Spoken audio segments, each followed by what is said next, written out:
And good evening and welcome to another Biddle, where we are set out to have a conversation about technology, about Linux, pretty much anything that you would talk about as open source around a virtual water cooler. So as long as it fits in that little framework, it's on the table for discussion. We have some other things that we'd like to talk about, but first I would like to thank Rocco for starting the Biddle community, where I truly felt like a member of the nicest group of people out there on the internet that were encouraging, uplifting, have taught me so much at a whole range of levels, and I appreciate you all. So how is everybody? Doing well. Doing good. Good. Doing great. I've got my little entertainment behind me here, little kittens. So is there a chance that one of them might make it onto the silver screen here? Well, if Wait, you is it a look silver behind me screen in that anymore? little sack that's hanging from the tree, you can see little ears peeking over the top. Oh, okay. One of them's in there. Gotcha. Are they Right in noisy or are they pretty quiet? They are quiet. One of them's still skittish. She still likes to hide behind the bed. Occasionally when I approach her, but she's getting better. I got to pet her today. The other two love to play, love to pet. Get along great with one of my younger cats. Doesn't get along great with the old fart Ginger, the orange cat. We call her the mean cat. But I mean, the worst part of it all is when they first came into the house, they were scared, so they peed everywhere. So I was cleaning up little kitty cat pees here and there. Luckily, they're tiny little puddles. Kitty piddle? Kitty piddle, yep. And then now one of them likes to, in the middle of the night, if my foot sticks out underneath the blanket, I get a little cat chewing on my toes. Well, that could be painful depending on how hard they chew, I suppose. It tickles more than anything. It drives me nuts because it's like, stop it. Well, it's good to see you again, Jason. It's been a minute or three. Yep. Yeah. Work, and more work, and then just life, family, that type of stuff got in the way of things. I totally understand. It's amazing how fast things can just kind of go sideways on you. The things I have planned in the last couple months, not much has happened in that planning, but on that list. But there you go. Has there been anything cool in Linux this week or last couple weeks besides the tiling manager exploration that they want to share? Yes. Excellent. Colin, you got the floor. Well, I've been creating my own ISO. Oh, really? Using the scripts that's provided by Esnix with his Easy Arch scripts and templates that you can use to create your own ISO. So I've pretty much been doing that over the last couple of weeks. I didn't really get too much of a chance to dive into the what is it, the Qtile exploration? Any window manager. Yeah, a window manager. That's the one. I find it hard to invest my time to learn something I'm probably not going to use on a regular. So I decided I was to make my own ISO instead, and that's been really exciting. Actually, I've been really enjoying it. I was messing around with it before we started here, actually. So that's very cool. So is it only for then Arch-based distributions, or is it for any? Yeah, no, this one's for Arch-based. So it's just Arch-based only, and it's pretty much pure Arch. But you can spin it off, and I've been adding, different backgrounds, my logos, and messing around with the Calamares installer just with basic wallpapers and stuff like that. So that doesn't look good. Spin up another one, it does take a while to spin up, but it's a lot of fun, and I really enjoy it. And Esnix has done a wonderful job with those scripts.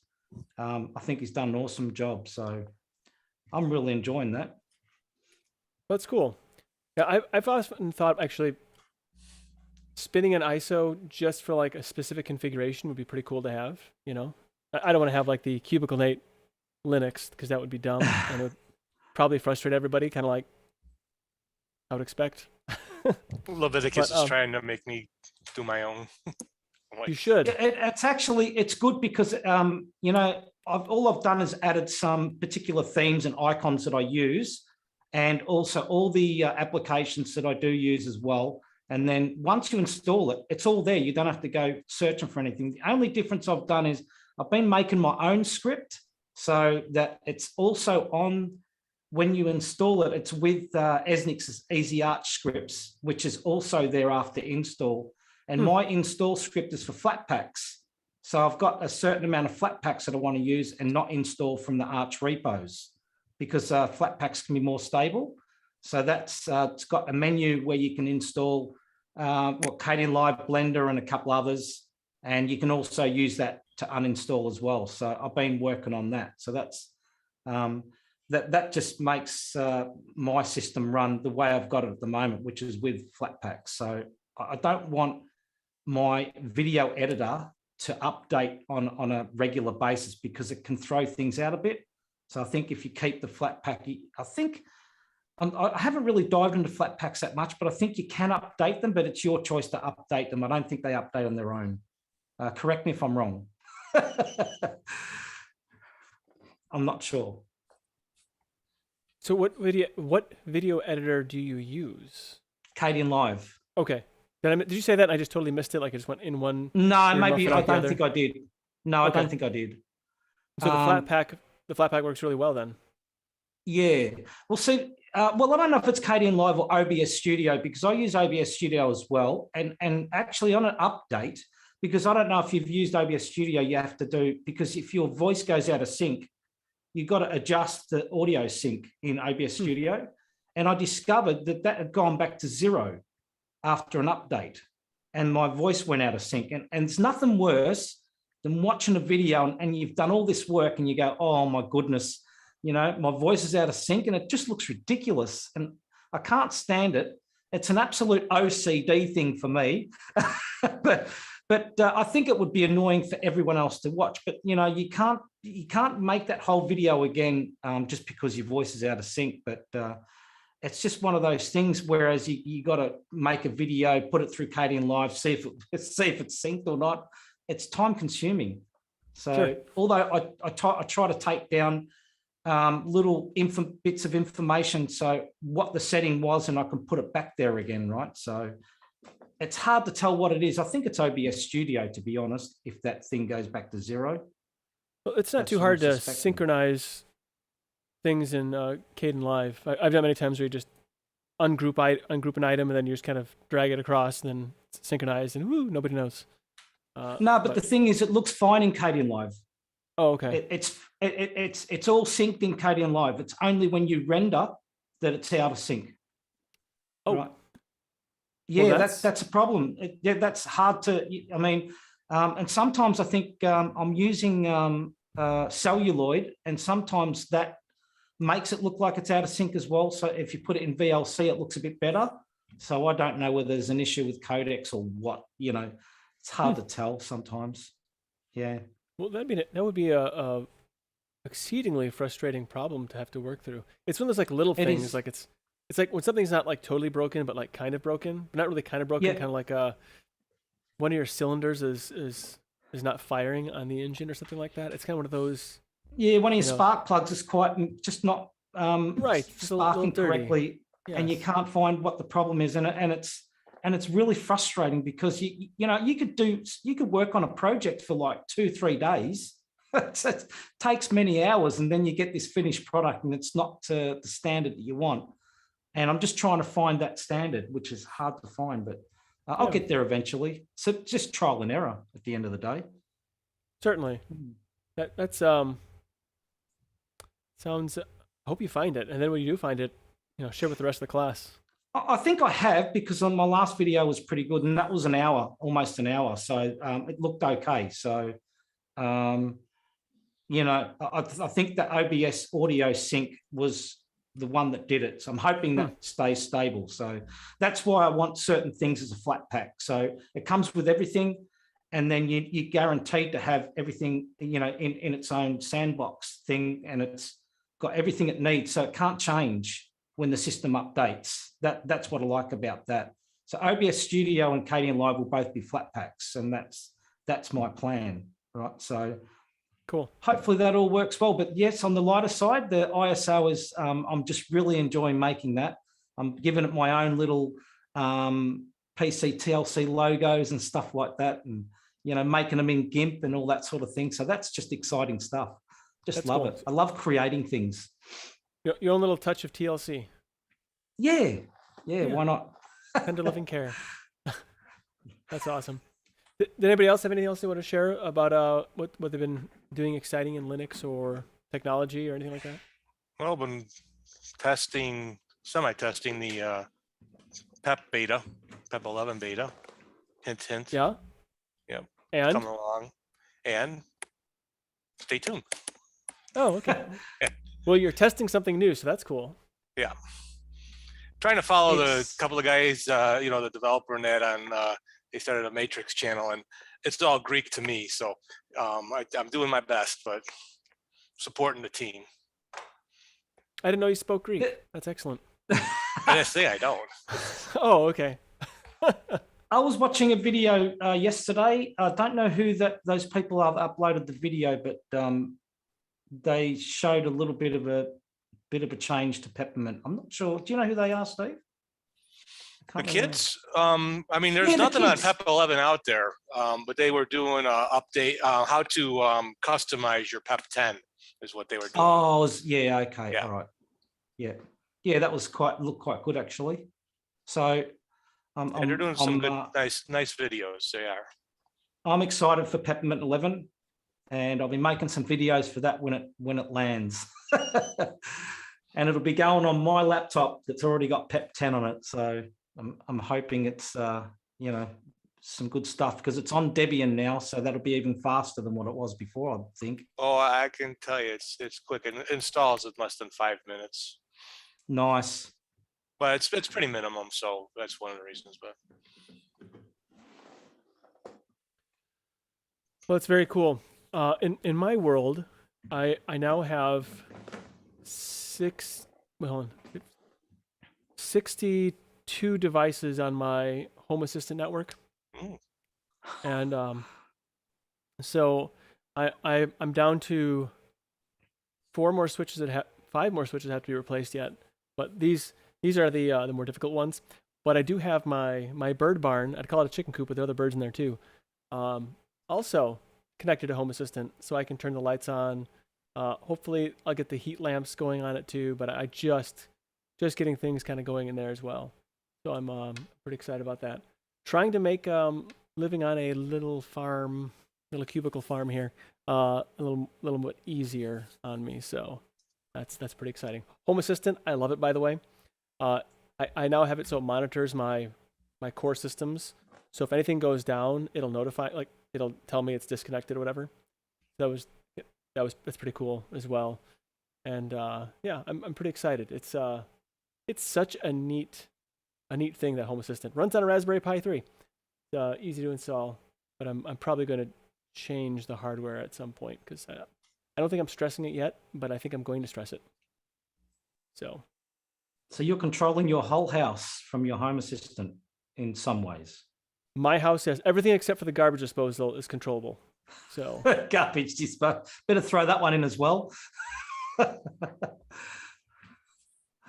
well, the problem was I wasn't sure like how I was going to control. Like, do I only have it turned on when I stick my hand in there? Is that how you turn it on then, like a sensor? So I wasn't sure if that would be, or maybe not. I don't know how I would do that safely. So yeah, it's just a regular little toggle switch. So Yeah, I wouldn't try that one. Make sure that does not sound safe. yeah, it just seems like a bad idea. Yeah, very. But automations and scenes are fun to do too. So like I have scenes set up like in the to like be able to turn all the lights low in the living room and kitchen and everything. So like at certain times you just don't want to have a lot of light or whatever. Or it's like getting late, like near bedtime, so you go from like a regular brightness to like a kind of start dimming things down. And yeah,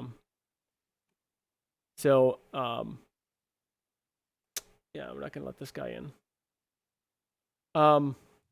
Anyway, he there's a lost my train of thought. Got it. Someone tried to come in with an awful name. Not gonna let that guy in. Anyway, the The nice thing is like also automations too. So it kicks on lights in the house at different times too. So when the sun goes down, it turns on outside lights and also a light, like a banister, turns out some string lights on there. So little things like that. But anyway, so that's fun. Yeah, that's awesome. Yeah. I want that too, but I want someone to do it for me. I have my lights in this room that I control. That's all I need. I don't need anything fancy. I do. Yeah, I have Out 5 control. lights. I control 5 lights in this room. That's enough. Hey, Well, my Bella. kids leave lights on all the time, and it's nice to be able to shut them off without having to walk around the property, basically. So it's a convenient. It's like I'm working really hard at being lazy. Is really what it boils down to. Really, So- that's you. You're going out of your way to be lazy. Yes, I've done that. I Yeah. know exactly what that's like. you go like 7-8 steps, and spend extra money just so you don't have to do it as much work. Exactly. Yeah. But I am I am definitely jealous of your endeavors into the smart home. Unfortunately, my housemates would not approve. They would not. That amount of technology would be annoying to them. So Oh sure. My wife's just getting used to the sound bar that I hooked up to the TV. yeah. So the switches are pretty simple. They look like just on off. So from a user perspective, they work the same. So just you push it, it turns on, it goes from red to green, and then green indicates go, it's going, doing something. Red is off. You can have it do whatever you want. But so from the kid's perspective or from anybody else, just any other switch. The part that's nice is when they leave lights on, I just kick them off, and then they, I win. So that's really the point of it. And if they don't like it, I don't care. So the Home Assistant tells you if a light's been left on or whatever, and you can just turn it off, yeah? Yeah, basically, I have like a giant it's- switchboard essentially. Right, and it's all wireless, isn't it? I think I've asked you that before. It's all wireless. It's a couple different technologies, but yeah, it use wireless or through the wiring of this building out here. It does some of that, but yeah. So you take your current switches off the wall and you put that switch in its place. Is that right? Correct. So first I take these things apart, and then I take the ESP32 board, the chip on there, the board out, and then I clip onto it some leads so I can flash Tez mode on there. So there's no cloud interaction at all. I don't have to register it with any Google anything or Amazon anything or any other third-party service. Oh, you don't want to share all your data with them? No, it's my, unless if they're going to pay my property taxes, they're not going to get any more data out of me than I'm willing to give them. I'm sure you've got plenty to share, Nate. Yeah, I mean, 62 devices or whatever you said. That's plenty to share there. Yeah. It's anyway. I just some like little bits at a time here and there, and yeah, it was the fun was the virtual 3-way switches. That's where I had some fun because I didn't know what I was doing, and also like changing the wiring over there and on the other side of the building. That was also frightening because somebody had wired the neutral from one wire coming to the breaker box, wire nutted on the top, and then it went to a whole nother circuit. And I'm like, I don't know what's going on here. So I fixed all that, wired up correctly, and then I figured out which side had the actual lights, the main lights out there. And then I wired the other one in as well, like to its own breaker. So when I turned on the breaker I didn't know where it went. Just I want to see see what turned on and what turned off. So I went to turn it on. It literally just went pow, and then threw a nice big flash at me. Basically, it was a dead short to a switch someplace else. Is all it did. So I turned that into it. Just have it go to this, and then I made a virtual 3-way switch out of it using some automations in Home Assistant. So it's way better now. I have it's a lot. It's a better place after many hours of banging my head against the wall. So That's just amazing stuff. Anyway, I don't know how you do it. It's cheap. This is like $10. So $12, 10, $12, something like that. But anyway, so enough about me. We have a distro exploration on using ArcoLinux or window managers as for a while, just to kind of explore it, see how it went for you.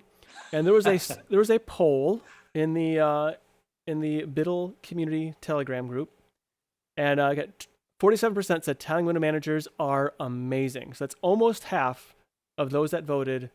Tiling window managers are amazing. 11% said tiling window managers are okay. And another 11% said tiling window managers make using my computer a chore. I'll tell you, I voted for that one. And then 8% said I'm not interested in trying window managers. And I didn't have 8% also said I don't have time to this past week. 4% said I'm not interested in doing any of the explorations, and that's totally cool. You're still welcome to participate because you can ask questions or, other stuff. And 11% said other, and then please reply and explain. But I didn't record those. Maybe Eris did. I don't know. Or maybe they didn't explain. So other. So here's some of our rules for the exploration.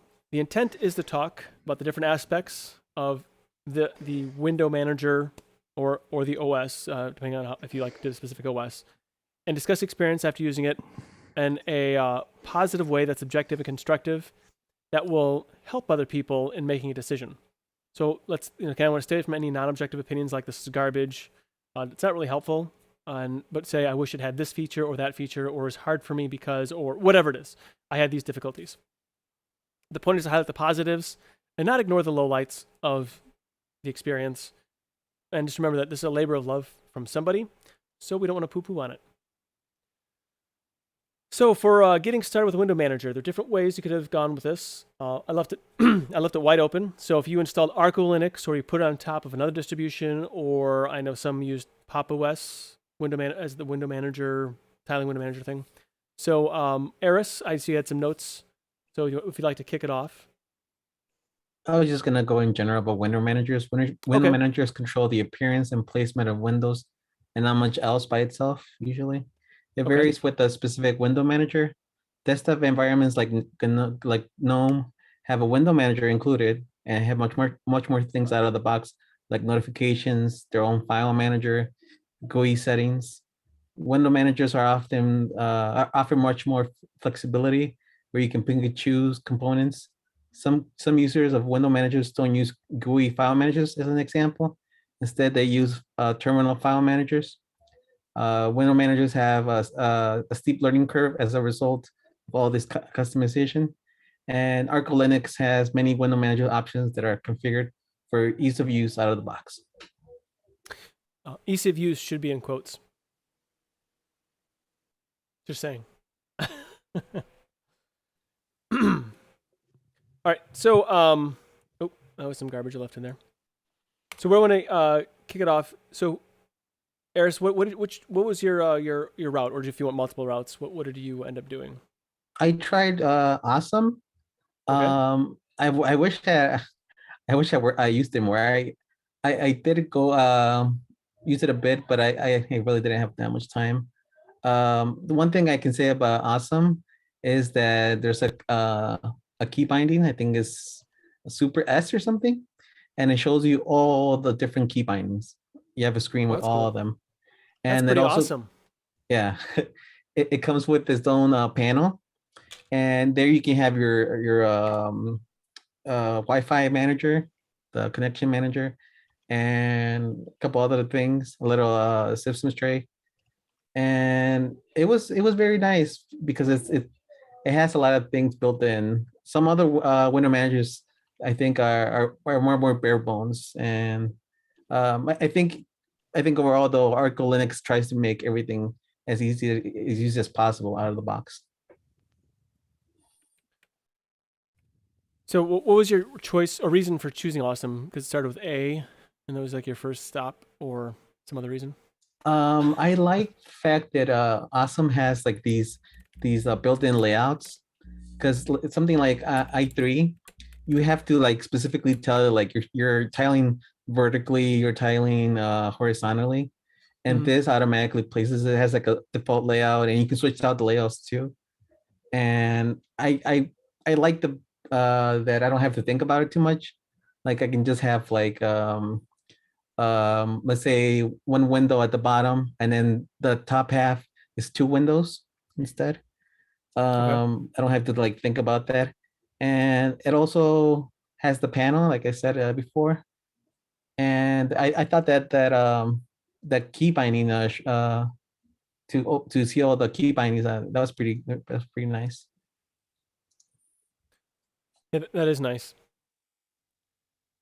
So to start with all right. So before you go on any more with that, I don't know if I know Steve, you said you did the Pop OS tiling window manager. That was your route. Yeah, I mean it's always been there, but I finally, I mean, I just started to really try using it. I don't actually like it on like my smaller laptop. To me, the screen real estate is just too small. I would rather do the sorry, old timer moment. Doing the different desktops, but yet go up on the desktop upstairs and with the big screen monitor. I started using it during my streams, although I had noticed that I have to, if I'm going to do it for something like streaming, I have to minimize the amount of windows I'm going to open, because I'll set up OBS just right. And if, and then I'll usually have Telegram open, and then I'll do Zoom, and Zoom I actually had to do as a floating a window, not part of the tiling, because I did notice that the capture in OBS was really jagged. And then once I took it and left it floating, it was fine. So, I'm trying to get used to it. I didn't use any shortcuts on that. I do like it. There are some, especially if you make some PWAs, YouTube looks pretty good in it. Telegram looks pretty good in it. Elements, some of those look pretty good. No matter what, if you open up more windows, it looks okay. But things like OBS that will get really readjusted again once another window opens up. So for at least for me or to anybody else, I don't recommend like tiling managers as for streaming unless someone else has got other tips and tricks that I don't know about yet. It's interesting. I wonder if, because I know the power of window managers, these tiling window managers, is the ability to move things to new workspaces or virtual desktops very rapidly. I wonder if there have been a way, and I'm not saying, I'm spitballing here. I don't know, because I didn't try it. But I wonder if there would have been a way to just have it capture, like the whole window or something from another virtual desktop. Again, I don't know how it would work. I don't have a good answer. No idea. But I'm wondering if that's a possibility. It might be something to explore at another time. That's your thing. So, well, very cool. We'll come back around. So, Colin, you said you didn't do any window manager because you're working on ISOs, which was. No, I did. Excuse me. I did try ArcoLinux B with Qtile. Okay. So Eric does put the shortcuts on the desktop on a Conky, I think it is. But like Steve, I've got Pop OS and I've tried, the window manager, writing it all down and, trying to have it sticking up there and over here and another page for this one. And it's like, the problem is if you're using Pop OS, I think you either got to go window manager or not, because it's just when you start, using your mouse and then you start going to window manager, you've forgotten the shortcut. So I think it's either all in or not in when it comes to window manager, to be honest. It's hard to do both, although I try to remember certain shortcuts on Pop here, because moving from one workspace to another can be quite handy as well pretty quickly, but I just keep forgetting the shortcuts. So is that the advantage? Is that the advantage though, of being able to switch between it on something? So a traditional windowed desktop environment, having the ability like Pop OS to enable or disable tiling. Do you see that? I mean, I think that seems like it has more utility than just being only a tiling window manager or only the other. I don't know. Do people who use POP, I guess this is my question, do people who use POP switch between using tiling layouts, or do you only use it one way or the other way? I think that's a good question. It's a good platform to learn, I think, and might, you know, you might like it and go to an actual window manager. But for me, I think we're all wired differently, and I just have trouble remembering shortcuts and that myself, to be honest, unless I commit 100% to that, right? Then I'm going to struggle with it for sure. It's just an honest opinion. I totally understand, Colin. Jin, did you try a window manager at all? Oh, I can't hear you. What'd you break?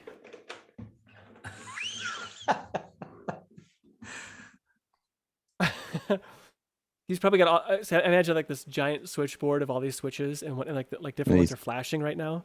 Like he's trying to figure out which one. Right, he's probably on a tiling window manager and can't get back to. That could be it too. Or he's just not muted pulse in Zoom. audio. Anything? Yep, There you go now. Oh, okay. Yeah, it's the same problem as last time. I know how to fix it now. Excellent. Yeah, I ran a whole bunch of them and tried them all and went through them. And I'm kind of going to go with Nate on this one. It made it more of a chore. But if I have to pick one, Awesome was the one I liked the best. So then I decided to look and see if there was something I could add to KDE. And there was one called Cronkite. It's a script that you can add in KDE, and it makes it into a window tiling manager, and you still have a normal everyday desktop on top of it. And I loved it. It was great. I get it now. I understand what it's supposed to do. It was easy to work. Within a few minutes, I was using it. So that's what I did. I don't know if that's good or bad. That's interesting. I think I remember somebody telling me about it at one point in time, as far as a window tiling or some sort of a script or something in Plasma. So is that just a Plasma specific script that you run to get those features? Yeah, it's a special script that somebody wrote, and you just add to it, and then you can download it, and you have to run a script to make the settings work. And then you go into the settings and you can change some things around. And I found a nice gentleman on the internet that taught me how to work it. And within a few minutes I was using it, and I really actually liked it. You can get it from the KDE store, right? I think. Yeah, you can get it right from the KDE store, or it's just in the scripting. You go when you're in KDE and you go to the window manager thing, there's a section that says, add a script or something, and you click on it and you can add it right from there. Well, that's fascinating. Huh, I had no idea. So it's like under window manager? Or under what is it? KWin scripts? Is that what it is? Yeah. And then you type in Cronkite, and then you can get it. I really enjoyed it, because that way I could have, the best of both worlds, Yeah, that's interesting. Let me see if I can find what video I was watching. So you're on Plasma, aren't you, Nate? Is that right? Nate's on Plasma? I use Plasma on everything. Even my 12-year-old, 10-year-old, whatever, however they are, netbooks that should have been taken to the dump a long time ago, but I keep them alive like, the kind of vegetables now, I guess. But it's interesting. No, I had no idea. Yeah, if you find some information on that, I'd be interested in learning a little bit more about how you did that. Might be fun to play with. I put the video on the notes of what video I watched, and within, I forget, 5 minutes, I was using it and understood it and was working it. That's very cool. Very cool. But I just want to know if everyone's picking Awesome because it's awesome. Probably. Well, they're certainly not picking it, not picking it because it's awesome. Yeah. So, let's see. I gotta copy this. I got to copy this thing down here. Because I need to copy that down. All right. I'll look for that later just to play with it at some point in time. It's very cool. We'll come back to that again too. So I don't know if Adam, I don't know if you had any time. No, I didn't. Okay. Well, I know you've talked about Pop! OS in the past. I wasn't sure if maybe you had done. Oh yeah, I've used it in the past, and it was all right. Tiling's not really my thing. Yeah, I can understand that. I think you have to want to tile. I think. Or Tile has to want you. Yes. Actually, the tiling manager chooses you. You don't choose the tiling manager. I think that's probably the lesson that you're trying to convey here. Is there like a sorting hat for tiling window managers? Maybe. There is Could actually a comprehensive window manager guide from DistroTube, and I'll add that link to the YouTube chat. That's probably the closest we're gonna get. Peter said it depends on the grow.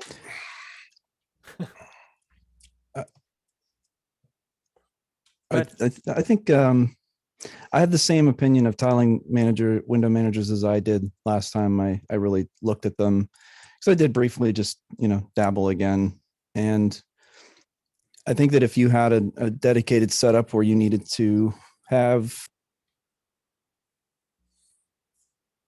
if you needed to have like a certain number of applications, like splitting a screen, like you've got terminals that are looking at a log file, or you've got, something that's more of like a dedicated purpose, then I see tiling managers being almost like a kiosk mode in a way, like you need to be very dedicated, very clear on what you're doing with it.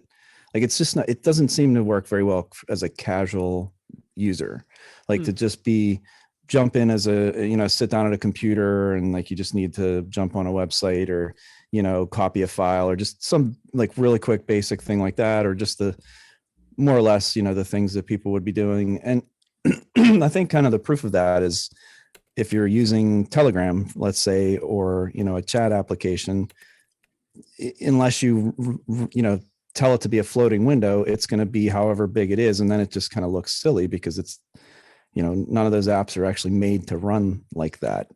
So you sort of run into that where I think on a server basis or things that are more of like a power workstation, that kind of thing, they make really good sense because they use all the real estate of the screen. There's no distraction. It's very cut and dried in terms of what the purpose is. But for just sitting around using a computer as a entertainment device or as a just casual computing, I think it's probably a little more like like Colin said, unless you're going to throw yourself into it and really learn it top to bottom and put the effort forth to learn all the shortcuts and all that stuff so that you can actually use it effectively, then you're not likely to use it just casually.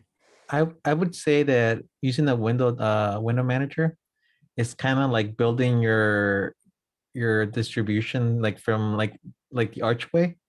You start with a minimal image, and then you build up everything you want. You pick out the notifications, the GUI file manager if you want, or maybe a terminal one. And so it's a lot of knowledge you have to have beforehand. If you build it yourself, if you just install a window manager, it's not going to have a lot of things. Some of them are just like a blank screen if you just install. So there's a big difference between that and the way Arco does it. And even like the Arco one, there is a lot of knowledge that you do need, like changing your displays. I think they have AR and DR, whatever it's called, and you can set it that way. And then there's a way you can have it the script that it gives you as a file once you save it, and it call that every time you start up the computer. That way you don't have to set up your displays again.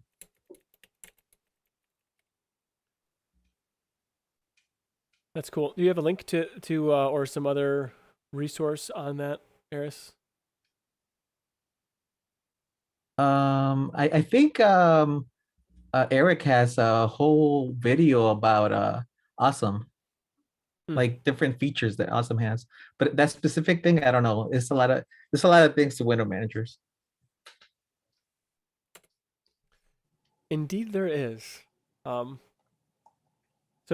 Eric, I know you. I think you. I know you've used them in the past. You admitted to that. I know. Was there anything else you wanted to like throw in on that? Toss in on the introductory part of it, like maybe a preference in window managers. Window managers?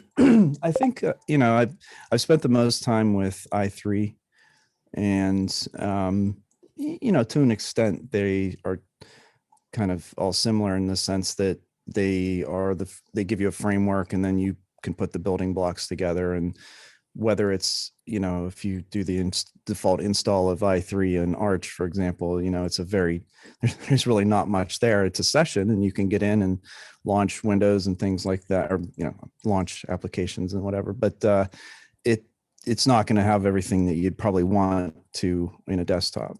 So that's where, if you wanted to take the time to put that together, then it gives you the freedom and flexibility to do that. And I think that's why a lot of power users maybe like that. And so Steve was saying maybe not the best for streaming, but honestly, I think if you had a dedicated PC that was maybe doing all your stream capture, and you could very easily just run OBS and have like and the NDI plugin running, and all of your, it's sort of the place where everything gets funneled to. And so I think there's a use case, but yeah, i3 is probably the one that most people would hear of, and it's the one that I've spent the most time with. But I think in general that the concept is that they're all sort of frameworks that you can then configure the way you want. And that's why you always hear people say, can I have your dot files, or hosting your dot files somewhere for someone, so that you can see how they've configured their version of whatever they're using. Yeah, we'll get to the dot file thing too in a little bit, because I want to expand on that. Okay. Vince, getting warm there, isn't it? Vince doesn't like tiling window managers. Actually, it's a little cold, Nate. We've had a whole week and a bit of rain, so dealing with that. How's everyone? Sorry, I was a little late today. That's all right. You came fashionably late, so it's all good. Colin said it's warm on his side. Yeah, would be, huh? I've been listening a little bit to what's been going on, but I missed the first part of the discussion. Yeah, I have been an i3 user for probably over 2 years now, and on ArcoLinux as well. So I initially went into tiling window managers after watching some of DistroTube's videos, just being curious, thinking that it might actually help me a little bit, because I'm a big laptop user and I'm not so much of a fan of using the touchpad to just things like moving windows around, resizing windows, that sort of thing. And I figured that using keyboard shortcuts, I was a big keyboard shortcut user anyway. Like if I was in a browser, I'd learn the keyboard shortcuts to bookmark things and whatnot. I would be, like in Windows, I'd be Alt F4ing to close Windows anyway when I was using Windows. So it was kind of a not so unnatural transition for me to learn a few more keyboard shortcuts. But so what I find with using window managers is that for me, it's convenience. I find it really easy to put things where I want to. I don't have to think about it.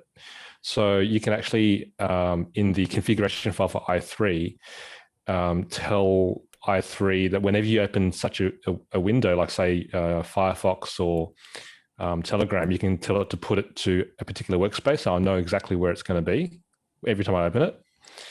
And furthermore to that, I usually just script everything. So when I log into my computer, it'll automatically open up everything I need. So Vivaldi, Firefox, Telegram, Discord, all in particular workspaces, and I know exactly where they are. I find that really convenient. And then switching between them is simply a matter of control, super, and whatever workspace you're in, or left and right. like you do have to learn a little bit. There are a few things that aren't done for you. Just simple things that you might take for granted, like power management. So I had to learn how to do a bit of that. But I found that in the end, it was just simpler to use a tool that was already existing. So I used the XFCE Power Manager, the little applet. Another simple thing would be Clipboard. So i3, for example, you take it for granted in a DE that you have a clipboard, but in i3 you don't. So I can't remember what I use. I just set it up ages ago. It's Clipman. And I think that's also from XFCE. So I think also to help you transition to tiling window managers, there are certain GUI tools that you can still use. And I found that the XFCE ones work quite well. And I think that's also why ArcoLinux in their big ISO actually include XFCE with the i3. They also include OpenBox as well. I think that's ArcoLinux XL. That's their ISO. And I started with that. And after seeing DistroTube's videos, I had the intention of trying all the other different types of window managers to see what worked best for me. But after syncing what probably amounted to weeks on and off with configuring i3, I never got around to it. I just sort of thought, no, this is working well now. I'm just going to stick with it. I don't want to spend another, few weeks trying to learn and configure another window manager. Although granted, I think that having learned some of the basics of managing some of the things that you need, it probably would have been a bit quicker and easier. But I've stuck with i3. It's been comfortable and I use it all the time. So use it all the time, meaning like every day. That's your main setup? That is my main. Yep. It's on my desktop. It's on my laptops. I will sometimes go into XFCE if there's something that I can't figure out in i3, I'll go into that. I can't remember the last time though. It's been ages and ages. Gotcha. Now do you have it set up where you have certain things launch on a particular desktop, and then you have it that organized to where you've really customized keyboard shortcuts and all that kind of stuff? Pretty much. So as soon as I log into my system, I'll launch a script and it'll launch all the apps I want, and it'll be in the workspaces that I want. And if I need to move things around, it's simply a matter of using a quick keyboard shortcut. So I think it's Super Shift and the number of the workspace you want. Or if I'm flipping windows from left to right, it's just Super Shift and left and right. Mm-hmm. So for example, right now I'm on my desktop and I've got Zoom on my main monitor. I've got two monitors, and on workspace 1 and the popped out YouTube chat just to the right of that. And I can, if I needed to, because when you split the tiling initially, it's evenly split. I just could do a quick Super R and it resizes everything. So both windows are resized at once. And then on my other monitor, I've got everything else I'm looking at. So Firefox, Telegram, Discord. It's easy. And I've got those in tab mode. So that's something that i3 does, and I think it's quite nice. If you're not wanting everything split up, you can have it in like a tab mode. So like in your browser where you have tabs, you can switch between different tasks in your tabs. That's exactly what i3 looks like as well. You've got different tabs to switch between tasks as well if you don't want everything tiled in squares or rectangles.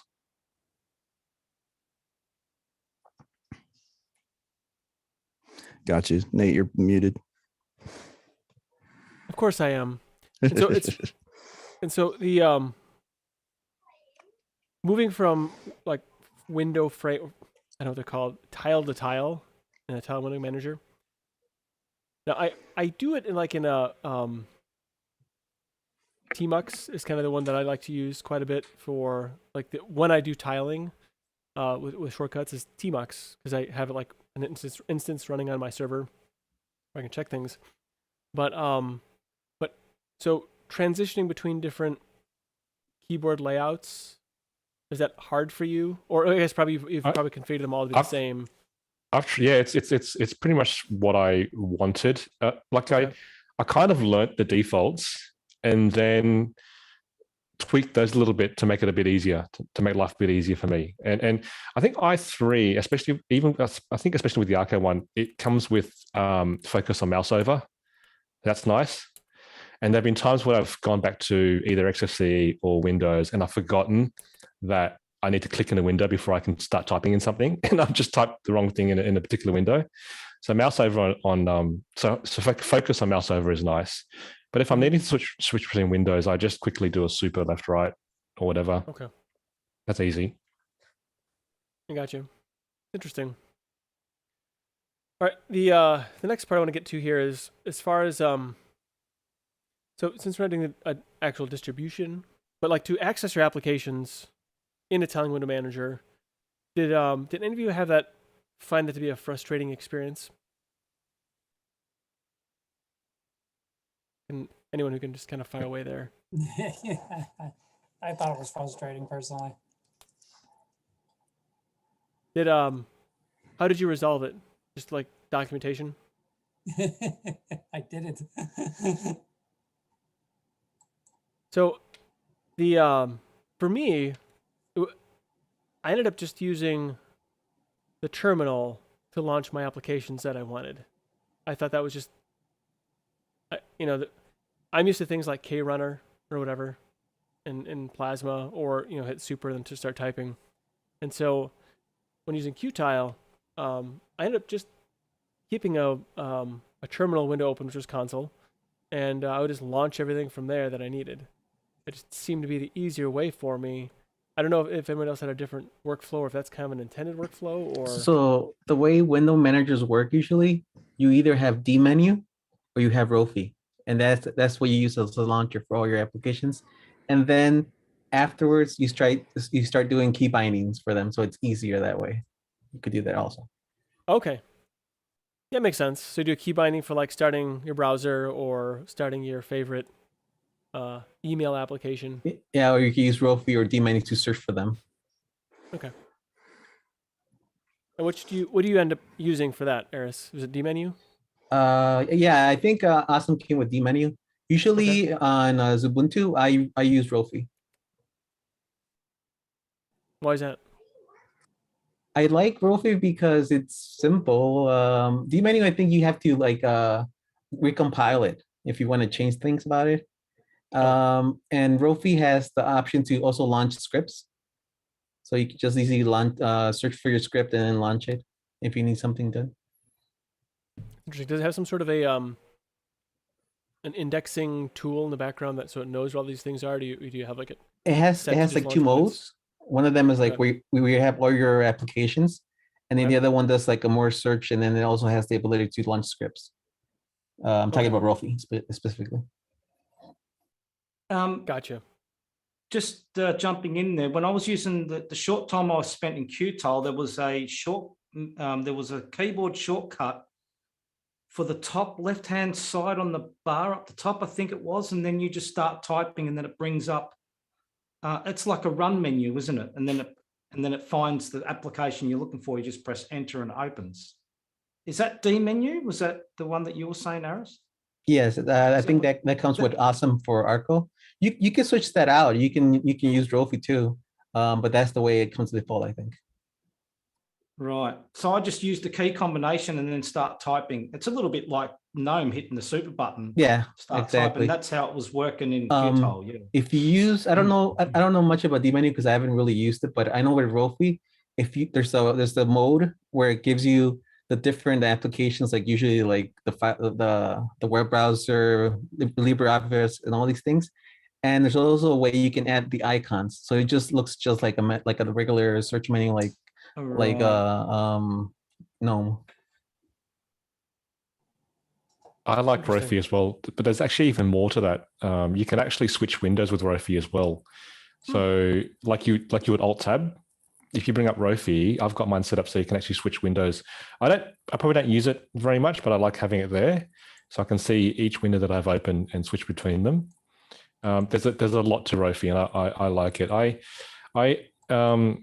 initially when I went to i3, I was also not used to launching things by typing them in or using some sort of a D menu type system.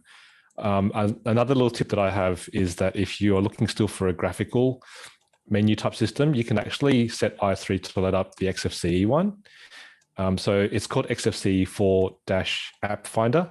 I've still got that in my shortcuts. And if you bring it up, it'll bring up on your screen just the XFCE menu.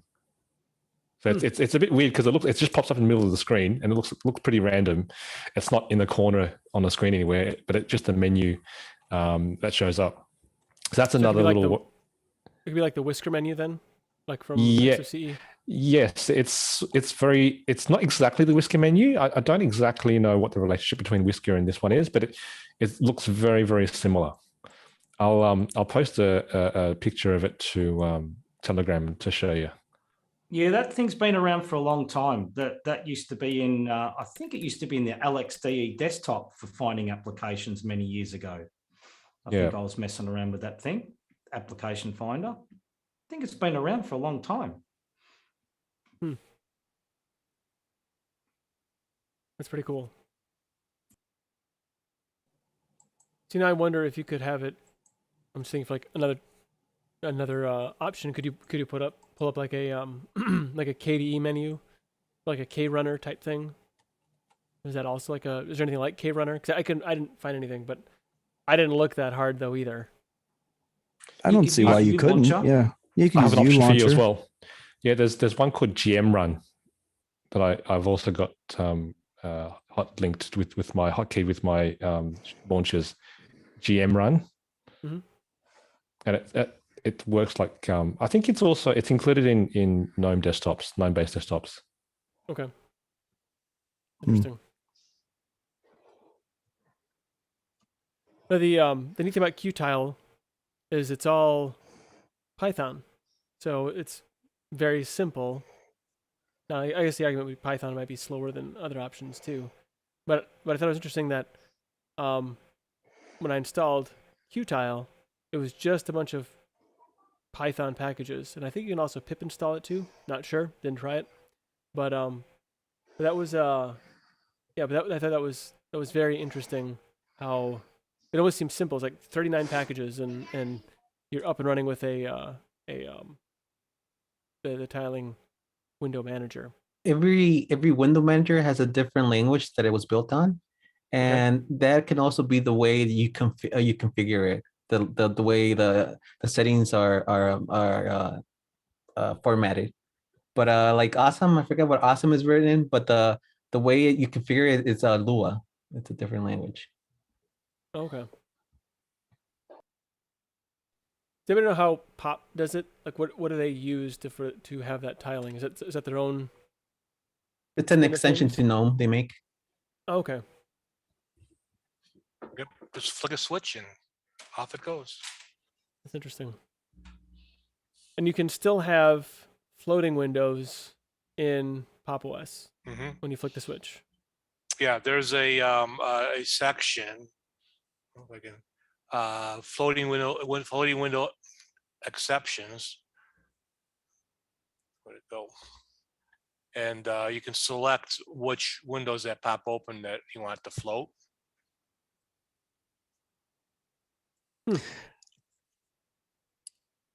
How Vince, how do you deal with, well, I guess anyone with multiple monitors? So I pretty much use my laptop single screen almost all the time, but I was using two monitors for a little while, and I remember with a tiling window manager, the difference between a monitor and a workspace or a desktop, I guess. And so the difference between having something launch on like one screen versus another screen versus a desktop versus a screen, like that, it added a different like layer to it, I think. I don't know. I found it to be a little complicated. Like I know there was a setting where it could either, when you switched, it would either stay, like you could either assign a single desktop to that screen, or you can have it move when you move the other screens. Like there was all sorts of configuration with that. And I think I didn't go deep enough into it to really understand it. Is there something like you spent time setting that up a certain way? I think you're going to find my solution quite funny, actually. Okay, I was wondering why you were laughing. Yeah, I was wondering, like, did I say something goofy? No, you're absolutely right. I was thinking to myself how I was going to explain it, but you're absolutely right. I can't speak too much of how the other tiling window managers do it. I can really only speak to i3. But with i3, if you want a new workspace, it usually just, if you just go super number, it'll just bring up that workspace, whichever monitor you are actually on at the moment at that time. But I couldn't handle that. I got really confused because right, the workspace numbers I've got really small in the corner, in the top sort of panel of my screen. So what I did in the config file, I set it so that all the odd workspaces are on the left screen and all the even workspaces are on my right screen. It's a quick thing to do. It just takes a few lines of the thing. But now you just need to remember that if it's 1357, it's on my left, and 2468, it's on my right. So then I know exactly where they are. So then when you switch, they both switch together simultaneously? No, I would just choose whichever workspace I want. So okay, so you'd if know I'm if it currently was on 1, 3, then it's going to be here. And if you want to Yes. get, so you could have 3 and 8 visible at the same time. Yes. Okay, that was the part to me that was a little confusing. It was like, That's actually really cool. I intentionally kept it simple at that so I could handle it and understand it. yeah, I felt like I could get lost pretty easily. I think there are other window managers that will have like all 10 workspaces on one monitor and then another 10 workspaces on another monitor, and you'd have to switch that to that monitor and then go to that workspace and whatnot. Right. Whereas now, no matter where I am, if I'm on my left monitor with, say, workspace 3, if I wanted to go to 6, I'll just go super 6 and I'm automatically over at 6 on my right. Got it. Yeah. That's a really fascinating way of doing that. It works for my brain. Right. And it's a great solution. And I can actually see how that would be very productive, because you could very easily then switch to your workspace and go to that monitor because you know which monitor has that workspace. So it's good. I think probably a good way to transition monitors too. So between 1 and 2 or whatever. That's very cool. Yeah, one of your monitors portrait. When you're uploading your script to GitHub. It's proprietary. Mine, you mean? Yeah, yours. No, it's already up there. Oh, is it? Yeah, nobody knows about it because I don't talk about it because I don't want people laughing at me. So that sounds like something some people might be able to use. He's got a sleepy script. I'll grab the link. A sleepy script.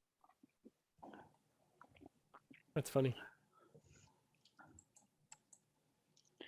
That's actually one of the big things about window managers, the way everybody has dot files, and you can go on GitHub or DistroTube. DistroTube has different configs for all the different window managers because he's hopped through all of them. So you can try out his. Usually, I think he tries to make them all the same, work the same, pretty much. Yeah, he was a great source. DistroTube was a great source of information. It seems like if you just search window manager tutorial and then whatever window manager, DistroTube is like the top option every time, it seems like. And so I did watch a few of his, and I'm not sure why I chose Qtile. Maybe we'll start with Q. I think he recommends Qtile, Awesome, and i3. I think he doesn't like i3 very much, but he does say that those 3 are probably the easiest ones to start off with. There are other ones that have a way more extreme learning curve, I think. Like what is that? The Haskell one. I forget what it's Xmonad. There we go. Xmonad. I think that one's way more complicated. We probably should have invited him on today. He's been on here a few times, DistroTube. He has, and I probably should have thought of that ahead of time, but my lack of foresight kind of here we are. Yeah, that's fine. We'll summon him. I don't have his number. I can't. Maybe he's like Michael, and if you say his name enough times, he just magically shows up. Oh, that could be. I'll just put a comment on his Michael's name too many page. times. He might show up. That's right. You're right. I should also mention that DWM is the suckless. I don't know if you saw about the suckless utilities. That particular window manager has different patches, and you would have to add the patches to the source code and then compile it. And also, dmenu is a suckless utility. So yeah, like I said, there's a lot of different learning curves to the different tiling window managers. And like I said, Qtile and Awesome, and I'm not sure if i3. I think i3 also has its own panel, so you don't have to get your own panel once you have the window manager installed, I think. So as far as window managers go, Eris, what would you say is your favorite to use like today? I've liked Awesome. Okay. I haven't tried them all. I'm not an expert anyway. That's fair. And I don't know if anyone else want to pipe in with like their favorite. Vince, you said it was, what was yours that you're using? I can't remember now. You talked about it so long, I don't remember. Sorry, I tuned out for a little bit. He's using i3. i3? Okay. i3, yeah. Okay. That's cool. And then anyone else like have a favorite that they enjoy using as far as tiling window managers? Ooh, can I be heard? I can hear you. Okay. Hi. I think when it comes down to me, I've been using DWM for the past 2 years. Okay. It is a bit of a pain when it comes to patching at first, but once you get a stable build, it's really smooth and you get everything you want and nothing that you don't want. Just do the patching. So when you say patching, that to me that sounds daunting. So how do you what's the barrier of entry in understanding how to properly patch? So I didn't know much C. I mainly, like, most of my knowledge is like C++. So it was a bit of a gap, but for most time you can just run a command patch, then the chevron, the side, I can't remember what it's called, and the diff file for the patch. And most of the times, as long as you don't have too many patches, it'll auto patch by itself, and then you just rerun the build. That's interesting. And you don't find that to be a hassle at all to have to go through all that process of patching and rebuilding and everything else? It was at first, but now I just have my like stable build that like I back up, and if I ever need to like reset my machine, I just download the source code of my already patched DWM build and install it. Gotcha. So one of the philosophies of DWM is that sometimes documentation is not there. So DWM, the documentation is the source code, so that you take that as however you want. And there's a limit to how big the source code can be. That way it can be manageable to read, I guess. And you can expand it that way. That's pretty wild. I don't think I would do that. No, I think you are approaching a very like niche sort of thing. Like this is it's obviously it's there and people enjoy it and there are enough people that it continues to be developed and all of that. But I think we're talking like if the Linux on a PC basis is like what 3%, like you're talking like another, you're slicing things pretty thin at that point. But I know that the people, obviously, KT and Vince and other people who are, that's what makes sense to them. That's like he said, nothing you don't want. I know there are a lot of people that are very conscious about like everything that's running on their system and want to have absolute full control over every little thing. And, that's what it's for. And so it speaks to the audience. And I think, Nate, you're probably more like me where, you want to know to a degree, but you're just not going to spend that amount of time. There are just too many other demands on your time to spend it doing that. I think even if I wanted to do it, right, it would be, do you think you could have the time to do that? And I don't know. So one of the things about that is you set it up you save your config, and you're done. You install it again in a different distro, you add your config, and you're done. You just make sure you have the same applications, your config, and that's it. Now, if you switch DEs to a different distro, sometimes it's kind of hard to figure out how to change the settings, and you got to reconfigure everything manually. So that's one of the big advantages. But to get there, yeah, there is a big step to get there to that point. So to get to that point, then though, would an ideal world be that it never changed? What do you mean, your config? Yeah, like you get it to a point where you're happy with it, and then you just say like, this is how I want to use my computer now and forever. I think usually people get to a point where they don't change it very much, but it does evolve with time. I think it's ever evolving, but you don't have to change it. I mean, once you get it to a way where you like the key bindings, you like everything's set up, you shouldn't change too much. And I guess there could be potentially breakages, but usually there's not supposed to be breakages with new releases. Yeah, I was nodding hard to what Aris was saying just there. One of the other distros that I use a lot is Ubuntu, for the sake of it being more stable than Arch and not changing as much. So I use that for work.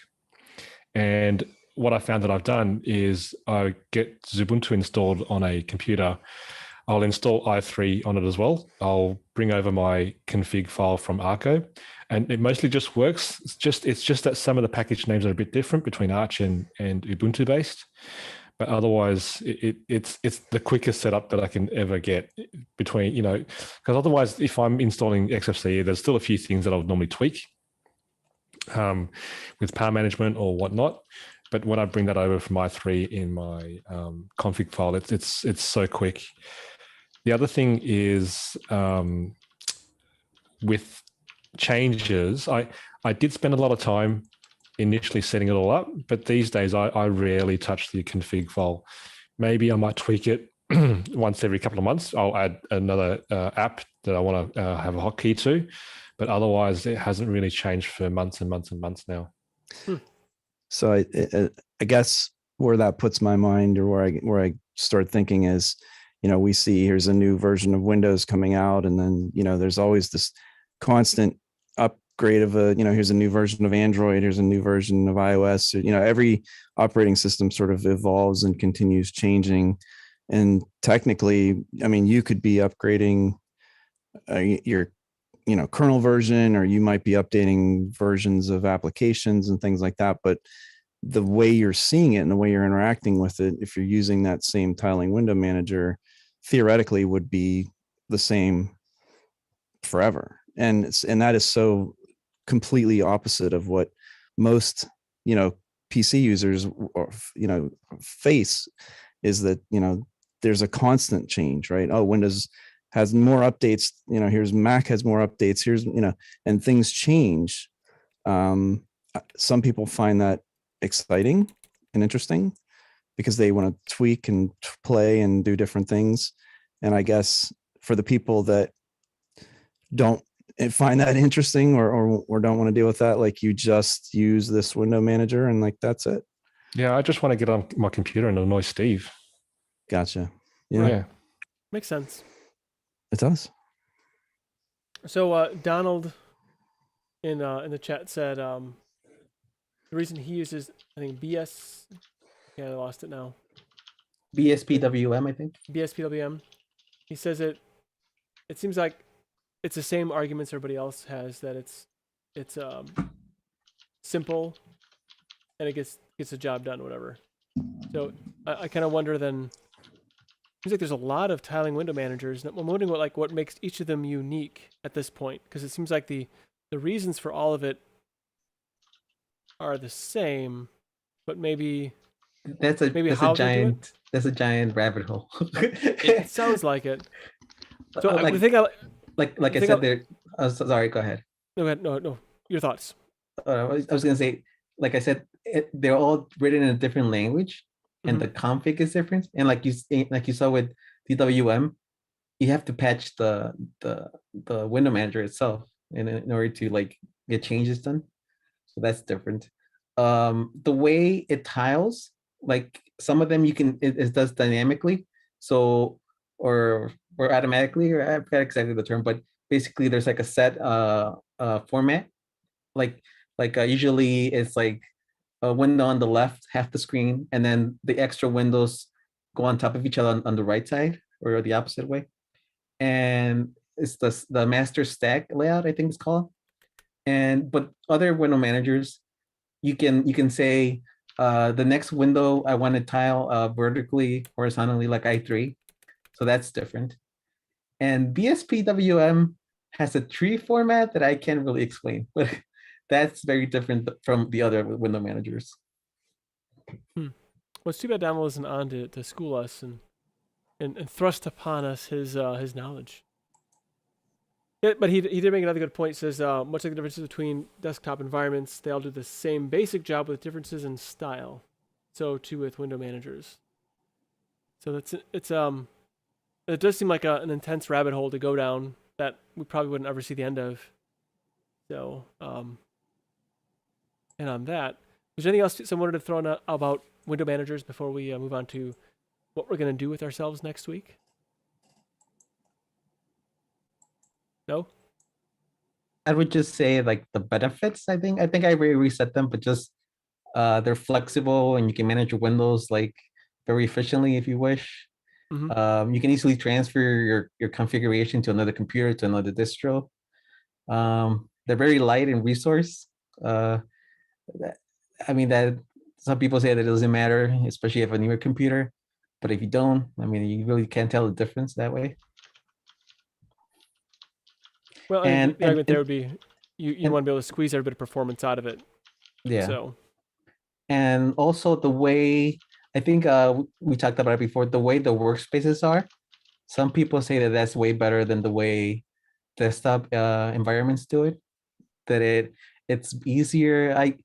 I'm not very well to qualified to say it, but I think DistroTube does go over that in that comprehensive guide to tiling window managers and the advantages working with different monitors and workspaces. Well, I found the way Vince used his workspaces on different monitors, the way he explained that, I thought that was very fascinating, and I'm You gonna try it? No, but I did still find it very fascinating. Well, it's just a little insight as to how my head works. For me, with the tiling window managers, it's speed and convenience. Everything is switching between apps is just quick. I can virtually do everything from the keyboard. I don't have to lift my hands up. And yeah, the learning curve is a little steep initially, but once you've got that done, you're pretty sorted until you perhaps want to switch to a different tiling window manager. It also that would be the only. It also pretty much guarantees that no one else can use your computer. Yes. That's a good point. That's a very good point. There's definitely pros and cons to that. I can see. Which makes me think, I'm a big Star Trek: The Next Generation fan, and now that you kind of bring all this up, I wonder, did they use a window tiling manager on their interfaces? Because if you think about it, they never drug a mouse around, and they were just doing the the finger dances, and things are changing and moving around and such. That had to be a window manager. So I guess maybe the future is window managers. Well, they did use tablets a lot too, and that a mobile device has that same sort of methodology or modality, right? You're giving usually one app full screen, and you can on some of them tile it, right? But that's so maybe Star Trek was doing that same thing where they always had a pad, which was an application probably full screen, and then at a workstation or something like that. You see them switch between things, but it would be full screen. Yeah. And it would very transparently move from workstation to tablet, and we're getting the same problem. Right, and everything was touch enabled. So. Well, there we go. Well, I guess we solved that mystery. Well, excellent. I thought that was a fun trip. I think Eris has some other references here. I think I'm going to put them in the YouTube and the doobly-doos at the bottom after this is done. And then it means we got to figure out what we're going to do next week. we can do a distro exploration. A lot of things have come out in the last couple weeks. Some things you've seen already. Did anybody? Has anybody done any looking about anything? Catch any interest in any of the Linux news to anybody? I was actually going to say what has come out. Endless OS has come out. A version of Alpine, although I don't see me having a whole lot of interest in Alpine, has come out. A Q4 OS, a Deep Debian-based in. distribution. Deep in, yep, that's right. I skipped over that one on All purpose. right. And Slackware has a release candidate out. Never done Slackware before. CentOS. That's a whole thing. Yeah, that's a tricky. That might be a multi-week. I did it. Affair. I did it. Yeah, I did it once. I don't know if I have enough floppies to install it though. They're already occupied. Or anything else that is of interest. I don't think Pop has a new one out yet. But is there anything else out there that might be grabbing somebody's attention that maybe they would like to try, or something that like kind of noodled around to try? Have we ever done deep in on here before? Not recently. I don't know. That's a good question. We have not recently. We have we? Not recently, but we have. It's been like years. I think 2019. I think was the last time we did it. Probably. So it might be a good one to try. I mean, I looked at it a few months back, and it so much. And not to be offensive or anything like that, but so much Chinese. It's just trying to get some of the apps to work, and it's a beautiful desktop. It is gorgeous. We did it on December 1st of 2018. Was the last time we did it. I was way off. Yeah. So maybe worth visiting again. It's not up to date, but I have the old list. Oh, excellent. Yep. So does anybody else have any other thoughts on a distro they'd like to give a try? The other thing too is I'm up for doing, we can talk about this like in the Telegram throughout the week, but maybe in the future we could also do maybe a particular application that does a thing if you're into that as well. But I like to center on distributions because they're kind of a low-hanging fruit. It's easy to hop in and hop out of a distribution. Yeah, I remember last time we did Endless, we all sort of had a bit of a head scratch with it because on one hand, because it was built for computers that were never connected to the internet, it all made sense. Mm-hmm. But on the other hand, it made some choices that were very polarizing, like the way that it handled its desktop and, the fact that it was built on, what is that? Tree something. I can't remember the name of it right now. OS Tree. OS Tree, right. And everything was a flat pack. Like Silverblue. Like exactly like Silverblue. So so some of the functionality was also a little different. And I think Eris mentioned the EULA, it's very long. Telegram. Yeah, very, very, very a lot of details to that EULA. I think there's a lot of telemetry to Endless too. Okay. Well, I didn't get to that level, but I think Deepin is very interesting. Every time I've tried it, it is so different from, you have to give them credit for just having unique ideas about things.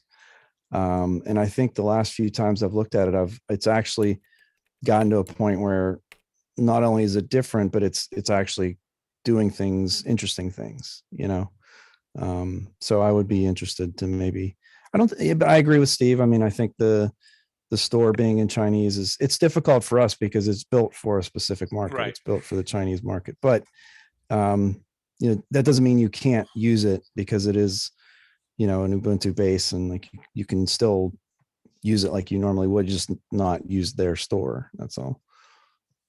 So. Yeah, that's a bit like Ubuntu Chillin or Kylin, whatever you want to call it. Even that one has a lot. I think it's got more Chinese in it than what Deepin has. But even when you start that up, you've got to edit the grub to your English Otherwise, it'll just start up in Chinese. You don't know where you are. Yeah. So, but that's an interesting project to the UK UI desktop as well. I find that a very interesting project. As definitely been following that. People have their own desktops, Deepin and Chilling. Well, I think, yeah. So I think either Endless or Deepin would be interesting personally. Endless is a very clean version number, 4.00. Right. So you would expect it to be different fundamentally in some way. Yeah. I'm interested. One of the nice things about Endless, or it could be terrible depending on your point of view, is that it has like the simplest install. It just takes over the computer, just wipes everything. Yeah. So anybody can easily install it because it's so simple. But of course, you're giving up your computer because it's going to wipe everything, I think. The RS, does it wipe partitions? I think so. Yeah, it only installs to the whole computer. I think by default. It doesn't give you a customization option. I think. Okay, unless it changed. I only have a partition ready. Endless, is that the one that also has? What am I thinking of? There's another one that's got like a 30 gig. That's the one. ISO. Yeah, That's the one. 16 gig ISO, I think. It has the whole internet in your hands. It has its internet. That's correct. its own Wikipedia included in it, and That's whole correct. books. Yeah. Yeah. It's meant for like developing countries. You can usually just put it on a computer, and it's very simple. You can have like they said, Wikipedia access without having internet. Oh, okay. It's like So what, here's early days of Windows 95, you know, and not everybody was on the internet yet. So remember one of the things, maybe you don't, but one of the things that was really polarizing about Endless was the way that they basically put apps on the desktop, and that was really about the only way to get to them.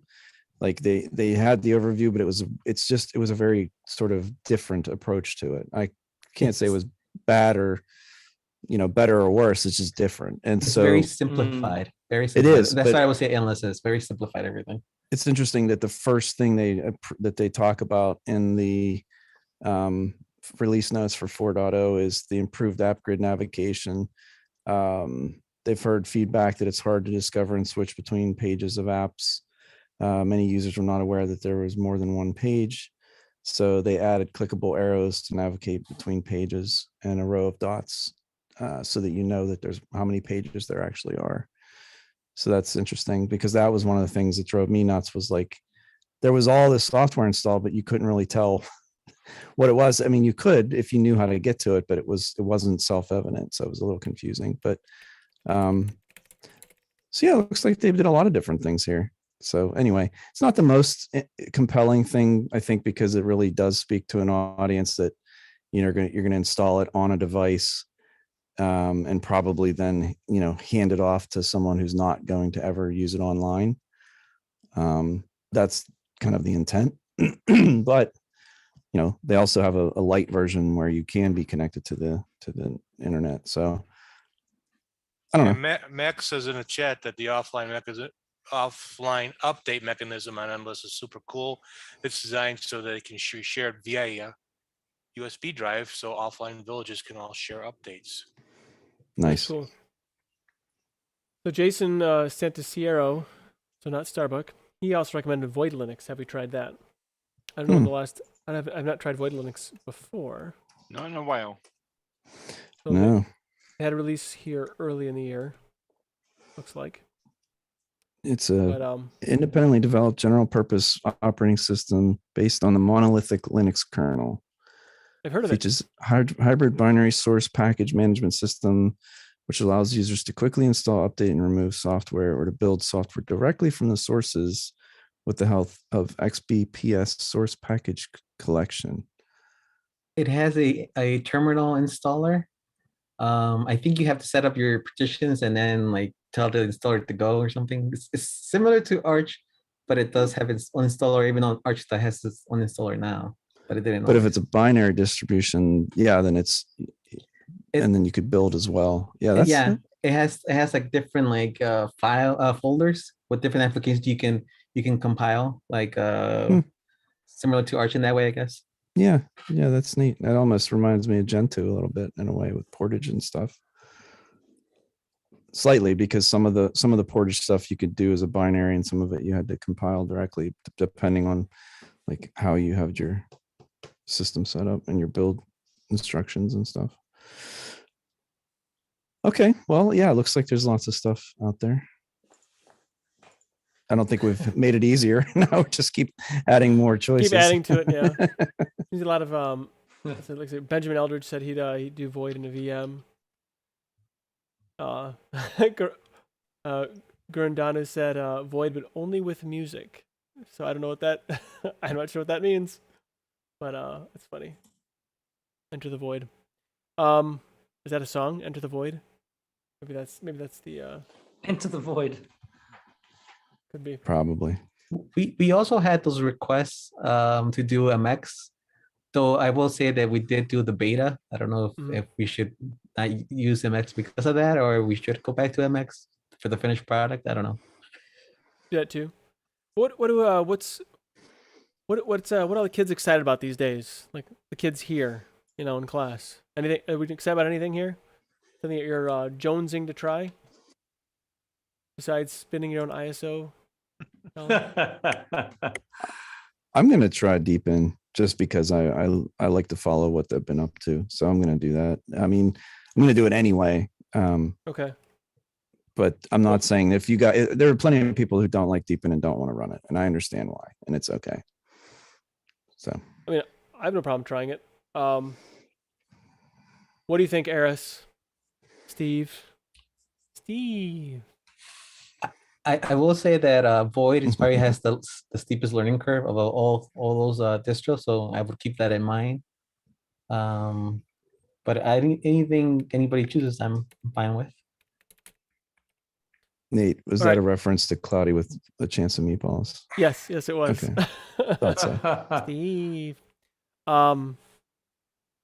Every time I hear Steve, I think of that now. I can't help it. It's forever ingrained in my head. Well, I guess let's do Deepin. Unless there's any arguments on that. I think Deepin might be a good one. All right. So Deepin it is. Eric swayed the group. So there we go. Okay. Eric twisted our I'm just arms. trying to find Deepin on the distro watch list. Where's it gone? It's there. I literally just looked at it. Yeah. Oh, maybe I need to refresh It's the under page. PCTLCOS. Ah, is that why I didn't find it? Well, excellent. What number is it? It's not on the ranking list, so it's not in the top 100. Oh no, it is. Never mind. It's in. It's number 36. I'm sorry. It's number 36. 36. It used to be around about 13 or something, didn't it? No. How did it get that far down? No, I don't think Deepin's ever been that popular. Hasn't it? Oh, I must be thinking of something else. Yeah, I think you're thinking. Yeah, my mind's going crazy. So What happens? I mean, maybe maybe over a short period of time. Like if you were looking at the date span and it was only like a few months, maybe. Because there is trending. No, I'm thinking of something else. I don't know what I'm thinking of, to be honest. What are you thinking? Anyway, I don't know. Nobody knows what he's thinking of. Nobody. Not even Nobody him, knows. apparently. It's all good.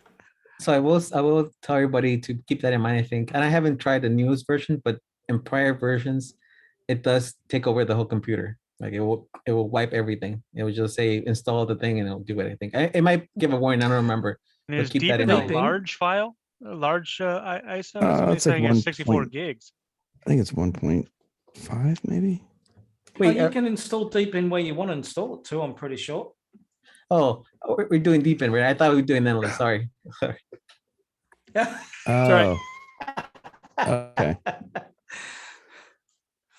All right. Which one were you talking about, Aris? Is that No, Void? Endless. Endless does that. Endless. Oh, Yeah. Oh, okay. All right. Well, the bit of a stumbling block in their website. I'll have to. Oh wait, they have an English. Oh, man, I was starting to sweat there for a little bit. Yeah, they do have English. Yeah. The amount of development that Deepin sees is incredible. the way it evolves over time. There's so much to it. There's so many like little details, the way it looks. It's so unique in that way. Yeah, I think with Deepin, my problem with Deepin in the past is it's one of those distros that looks nice, it feels nice, but for some reason, once you've used it for like a few days or a week, the novelty wears off for some reason. I don't know what it is. It's just these little things. I cannot remember what they were. But well, have you looked at Ubuntu DDE? You know, with their version of the Deepin desktop. You know, it might be missing maybe a couple of things out of the regular Deepin, but it runs a little bit better because it is on a Ubuntu base. You know, software is going to install easier and all that, and you just have the nice, you know, the looks in that are really good. I think Deepin's got a real interesting, good-looking file manager. Some of their settings are, you know, kind of like Zorin, only the light or dark theme. I think that's all the choices you have, and they have some. I think they have. You can change the highlights and things like that. I'm almost positive. You can change. Sorry. Go ahead. Go ahead. Go ahead. I was going to say you can change every application to light and dark separately. So that I like, because you can just choose which application you want to change, because they have their own built-in apps, and I think they've built a lot more of their built-in apps as well. So they seem to be just building on those Deepin apps as they go. So that's another good thing. It's a little bit like elementary, I suppose. Yeah, I just think one of the drawbacks of Deepin is it being on Debian. Well, you say that, but Buster or Bullseye has kernel 5.10, and a Deepin comes with a kernel 5.15. So that's very different. Yeah, wasn't Deepin with Buster with 11? Aren't they making it easier to get to the what I don't want to call it the unofficial? I'm not up on Deepin a lot, but the unofficial repository. Are they using unstable or something other? I'm being told they're using testing. Testing. Okay, yeah. Yeah. All right, so they're using testing, which is basically stable. I mean, in Debian parlance, no, but I mean, if you in practice, you know, what I was going to say was, don't forget, if you're doing this in a virtual machine, I'm almost positive this is the one where you have to have at least 64 gigs available to it. Yeah, you're probably right. You mean disk space, right? Not disk space. Just disk to clarify. Space. Yes. Yeah, you need to have 64, a partition that can be, so like in VirtualBox, you know, it's not going to use the full 64 gigs because it's only going to use what it needs for the way that it handles if you use a dynamically allocated space. But if you have less than 64 gigs, and maybe and this could have changed over time, but I'm almost positive last time I usually do like 20 gigs or 30 gig partitions. And I think I did that. And then I got into the installer and it said, you know, you must have at least a partition of 64 gigs. It's something like that.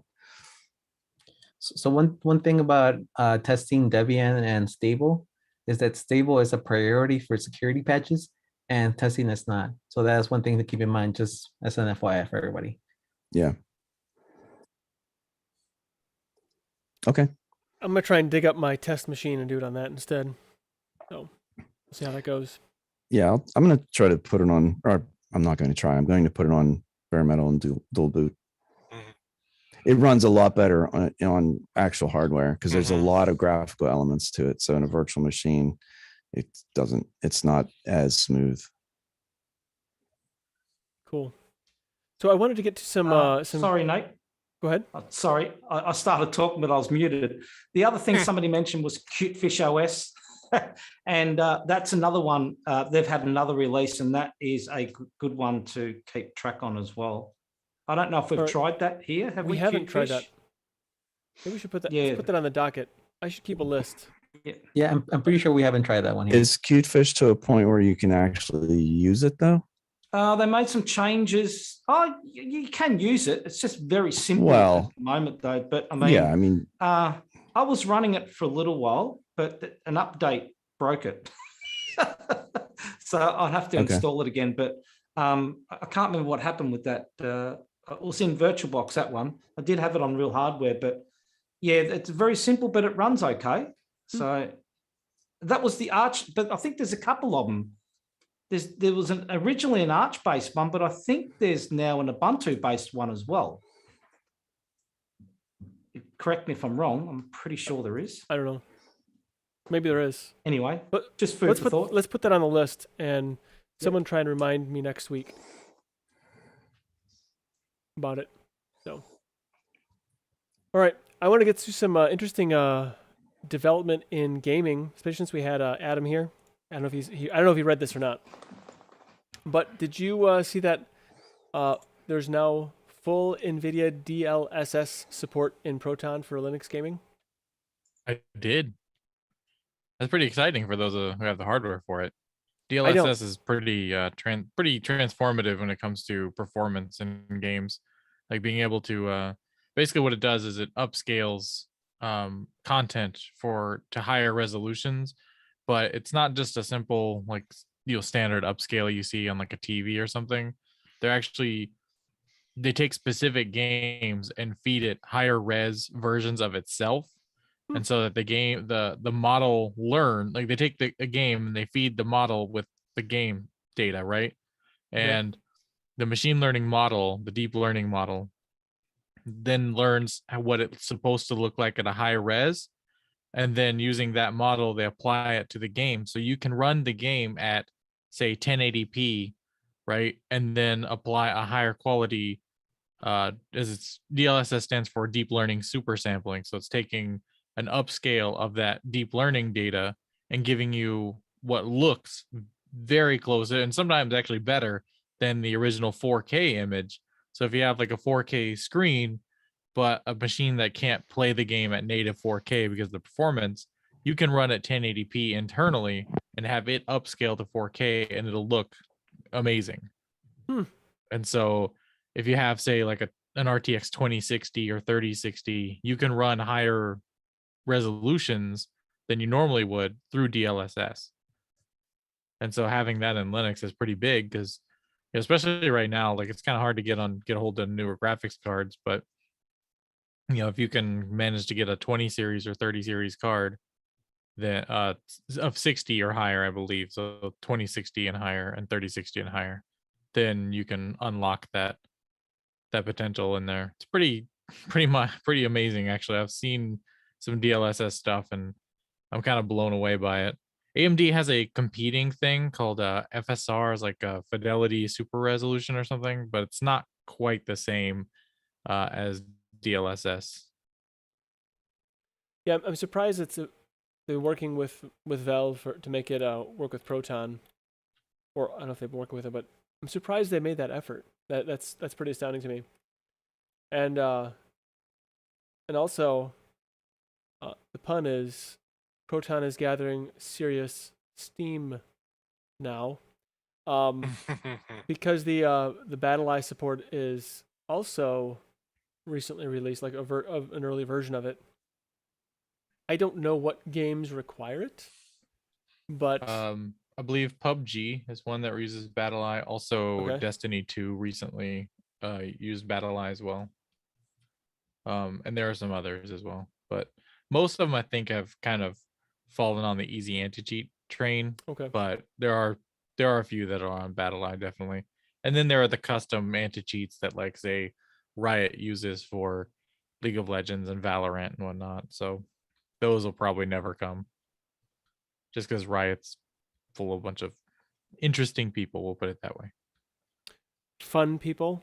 Yeah, absolutely. Life of the party people. Yeah. Well, that's fantastic kind of people. So yeah, it's interesting that the anti-cheat bits are working inside of Proton as opposed to a deeper level in the hardware. I thought that was an interesting. So bit as usually well. these anti-cheats exist on like a kernel level in Windows. Like they run pretty low level in Windows to ensure that even the lowest level of cheating doesn't happen, right? It still happens, but it's pretty detected pretty quickly most of the time. But the issue with Proton is it's not actually the right kernel, right?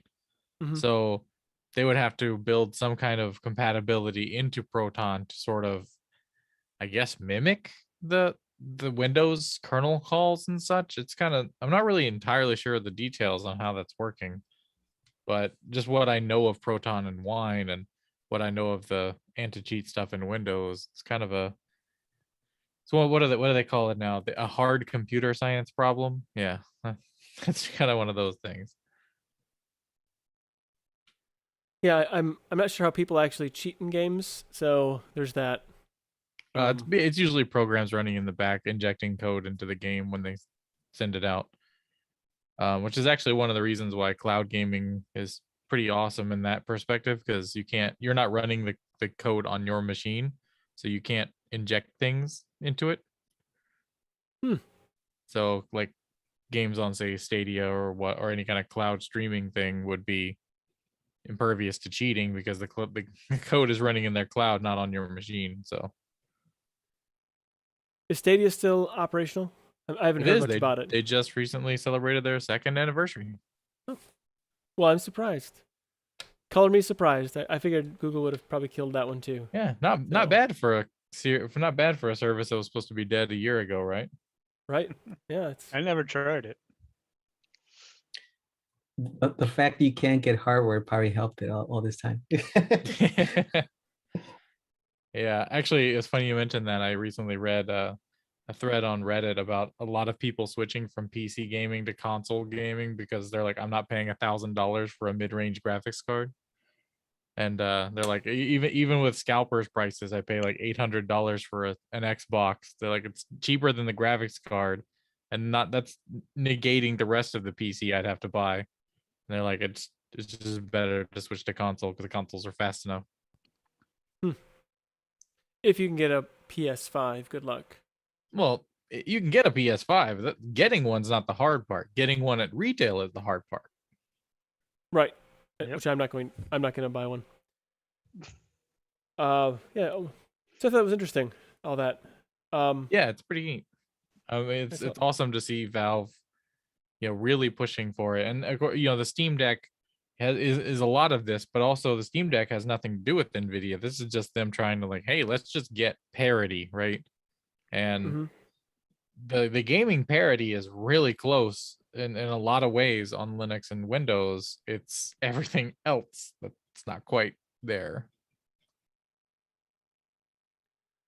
So some of the performance, I guess, is better on some games in Linux, and some is terrible. Yeah, correct. Yeah, so some are unplayable, some are amazing, most are just the same. Yeah. Well, that's cool. But it's a lot of the outside, like everything surrounding the game itself, right? Like driver features or game features, whether they be the ability to tune the settings. So like GeForce Experience is NVIDIA's client on Windows that will, if you allow it to, automatically set settings in the game for your hardware before you launch the game.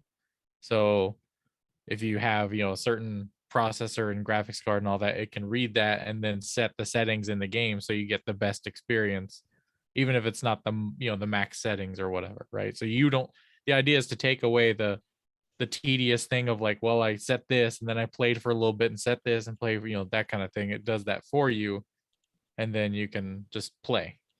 But that kind of thing is missing on Linux by and large.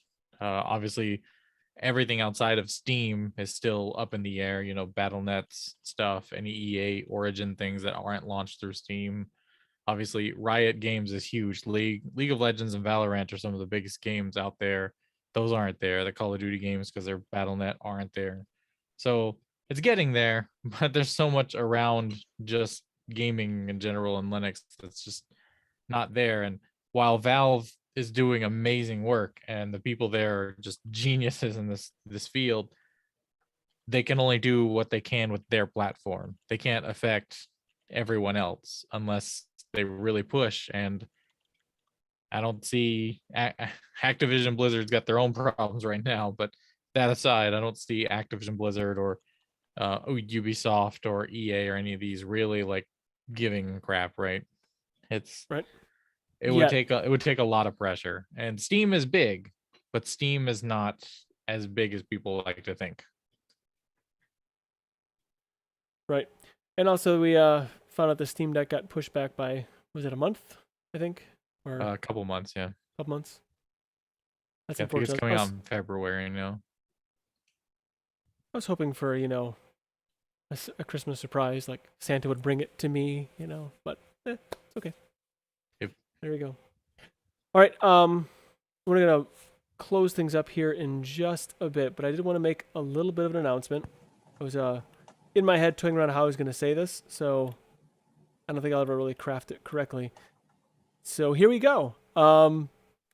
So Biddle, we're gonna do. I don't know if anybody knows this, but my name isn't Rocco, and so I'm not Big Daddy Linux. So I keep getting the question, "Where's Rocco? When's Rocco coming back?" Well, I actually had a talk with him, and he's not coming back. So we're going to with some changes coming up. If you have an idea for some name suggestions, please feel free to hit me up on the Telegram. You can email me at cubiclenight.com, or, I'm also on Matrix, and I'm on Discord. I'm not on Discord very much, but I'm on Discord. If you want to find a way to contact me, you can.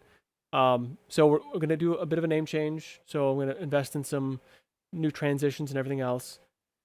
We're also going to be joining up with the Destination Linux Network because, frankly, I can't. I don't really have like a lot of the resources or desire to do a lot of things that already the infrastructure at Destination Linux already has in place.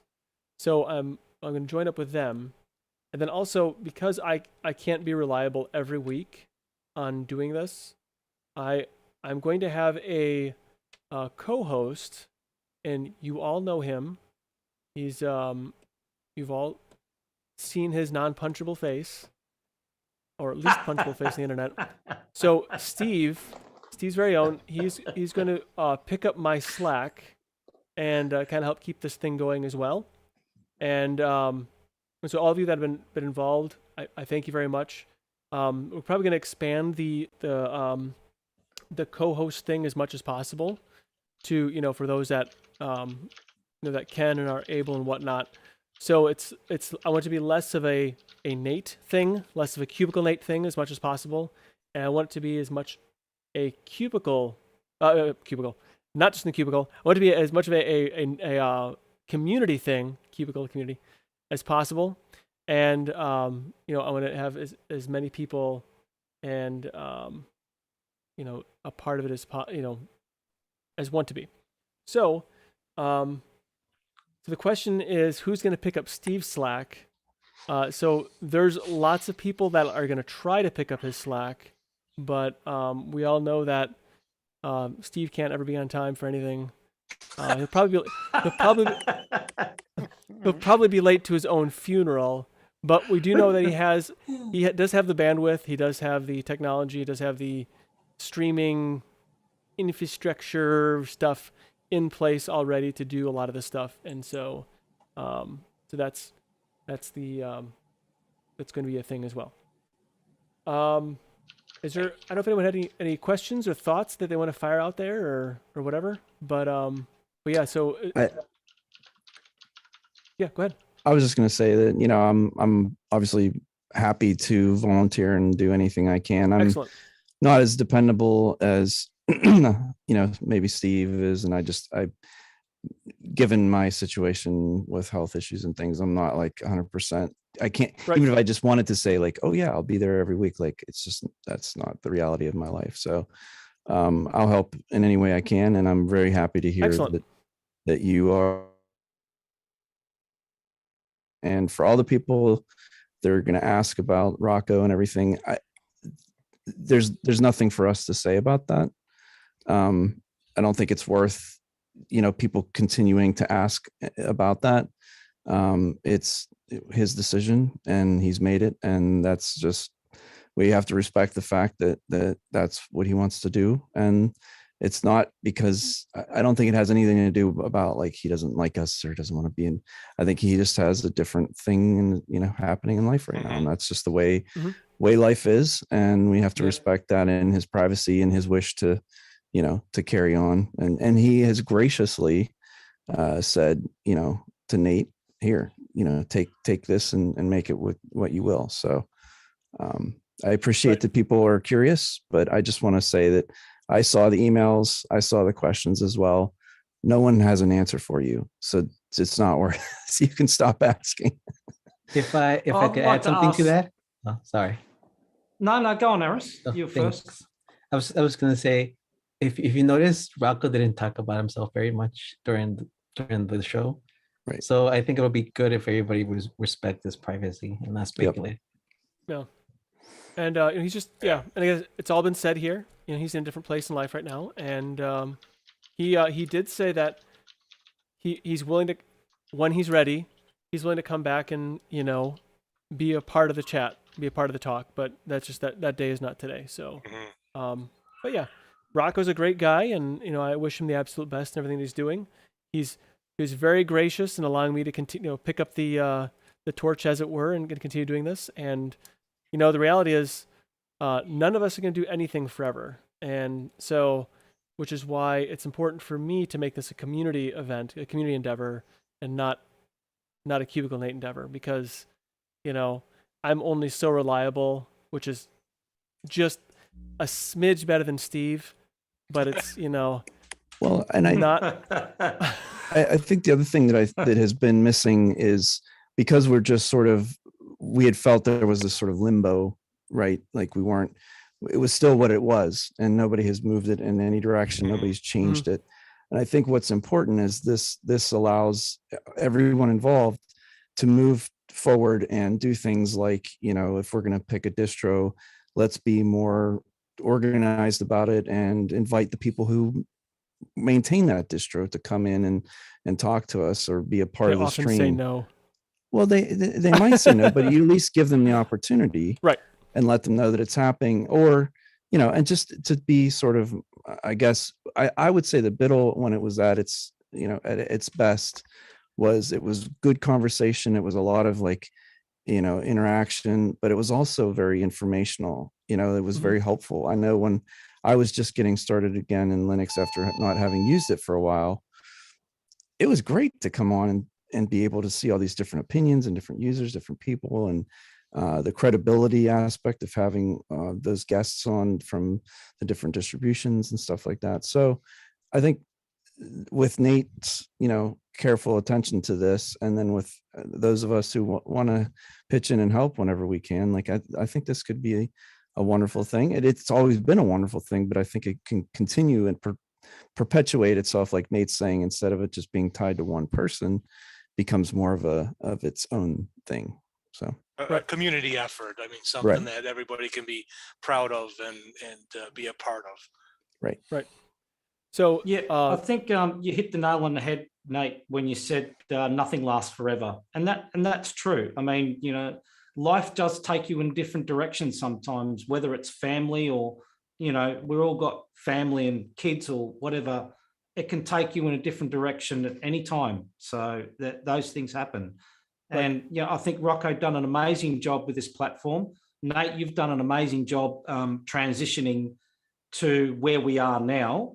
One of the questions was asked in chat: will the name remain? The BDLL name is the question, I suppose. So it's that's not off the table. And I've got a list of, I don't know, I feel like it's a good 50 different name ideas.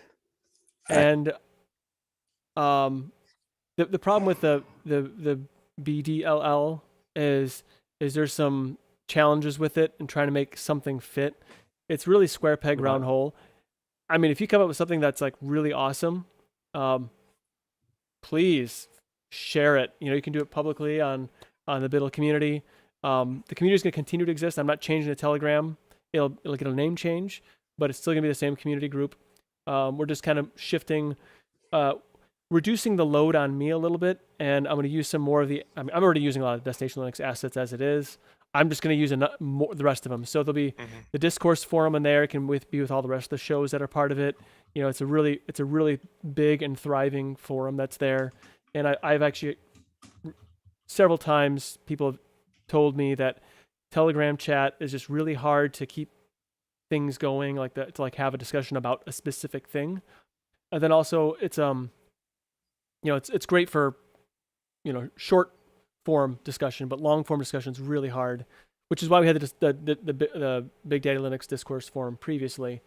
But so now we're going to just transition that all over to Destination Linux Network, and they have other assets too that I can use that'll make try and put a little more of a polish on the show. So I mean, you can only polish a turd so much, so it's still a turd in the end. But but a good looking turd it is. So but yeah, Rocco did a phenomenal job. I mean, he started Destination Linux. He started, BDLL. He was part of how come it's the Linux user space, and so like he has his Linux Spotlight. Yep. And BDLL. Let's not forget BDLL. Yeah. And so he has his hand on a lot of things that he really started, and I'm hoping that I can help to continue it as it in the same kind of open kindness, just nice welcoming discussion for anybody, and kind of keep pushing it forward. So that's the plan. So yeah, and if you guys come up with a real good name, Vince will fly you out to Australia. I mean, when you're thinking of names, I mean, you've got something. If you could find a name for B, I mean, you've got Destination Linux Live. You just need a name for B. Big Destination Linux Live. Something that was like actually that. that's on the list actually already. I mean, Okay. BDLL is nice. My thought is something a little different to kind of differentiate. Yes, we want to keep BDLL, and we're having this discussion over on the Peppermint forum, and that it's been 2 years, unfortunately, since Mark's been gone, but we're trying to do something a little bit different, and we almost gotta. That does sound mean, but we almost got to stop forgetting about Mark, and the new developers have to do their own thing. So it's the same here. Nate's trying to, Nate already does a real good job with DLN and, Wendy and Matt on there with them. So, it just needs a good different start here. And, but looking for a big community input on this. So throw your digs out. So. Let's open up Thesaurus. We need to open Thesaurus and get into it. You know what? I did that yesterday, and I was getting such a headache because I couldn't. It really is. It's a big task to try to come up with something with BDLL in it, and have it the same but have it different. That's a challenge. It is. So, on that bombshell, I guess to steal from the Ubuntu podcast, which is no more. I guess let's go around the horn and last word, and we'll tap out for the night. So, Eris, last word. I want to say thank you to everybody. Thank you for Jinda for all the links he always puts. I just copy and paste them to the YouTube chat. It's really Jinda doing all that. I just want to say thank you to Nate and to Vash, who's not here, for keeping the thing going, for starting the BDLL bootleg that started this whole thing. Yeah, it was Vash, just to give credit where credit's due. I kind of thought about the idea, I just thought about the idea, and Vash actually is the one that kind of put his boot to my rear and said, "Hey, you should do something." I'm like, I don't know. I don't know if I'm the right guy for it. He goes, "I think you should do something." I'm like, So it was Vash. Well, thanks for being here, Eris. I appreciate all the input, the help throughout the week. It's also great, so I do appreciate it. Jason, nice to have you back, by the way. I've missed your face. It's been like August, I think, is the last time I saw you. You just kind It's of fell been a off the long radar. time. It's Flying under the radar. life, family, and cats. Basically, is what's in. Well, maybe a little work too. It's good to be back. It's good to see everybody, and be able to talk some tech. And I'm just grateful that this is still going, and I'm glad that Nate's going to get some help with the continuation of Big Daddy Linux, or whatever it's going to be called in the future.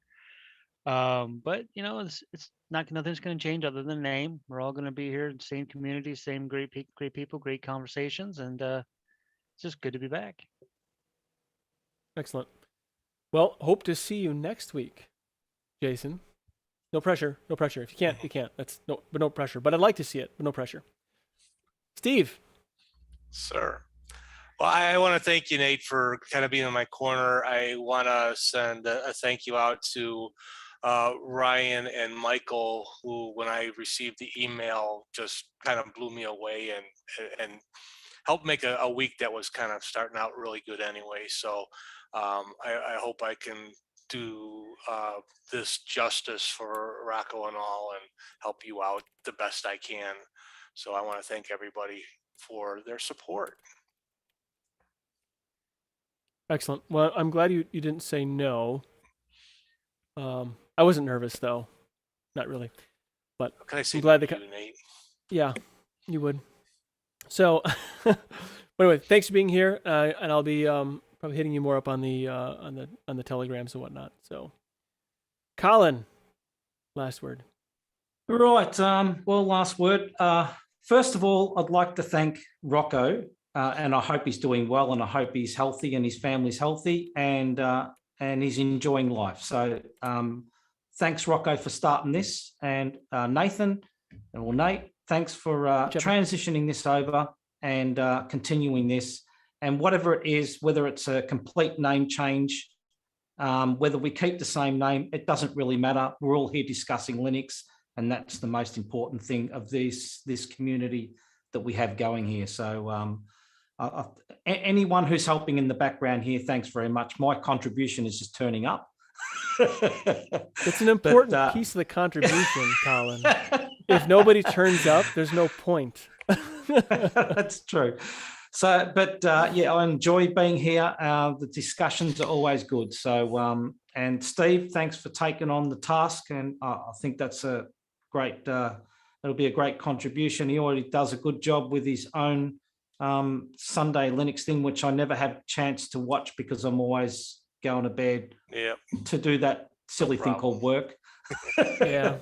But appreciate you all, and let's start afresh and move forward and see what we come up with. Be interesting to see.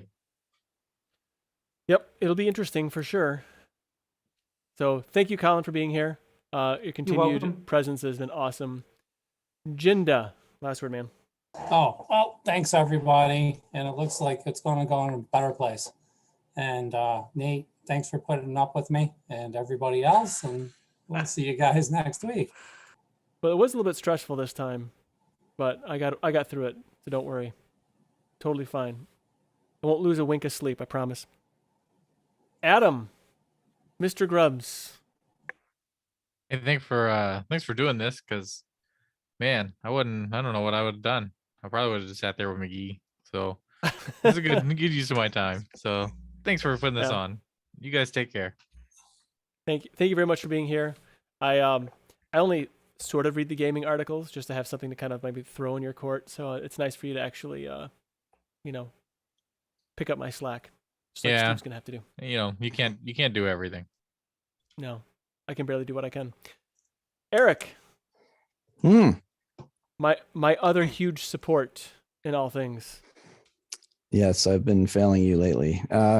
I'm genuinely excited. I'm sitting here like I've got all sorts of ideas sort of turning around. So yeah, I'm very excited. I think this gives us the ability to move forward and make some changes and do some fun things and try some different things. And I genuinely feel like real affection and friendship towards Rocco, and have had just such wonderful interactions, and you know, beyond just the, you know, what people saw in this venue.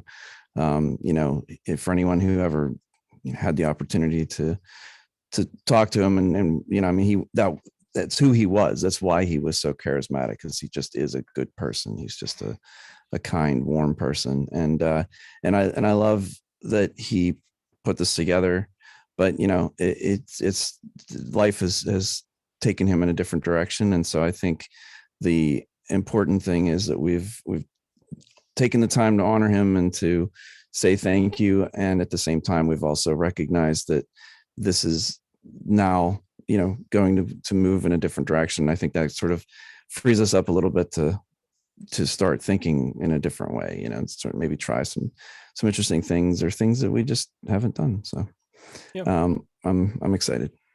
Yep. Well, I'm glad you're here.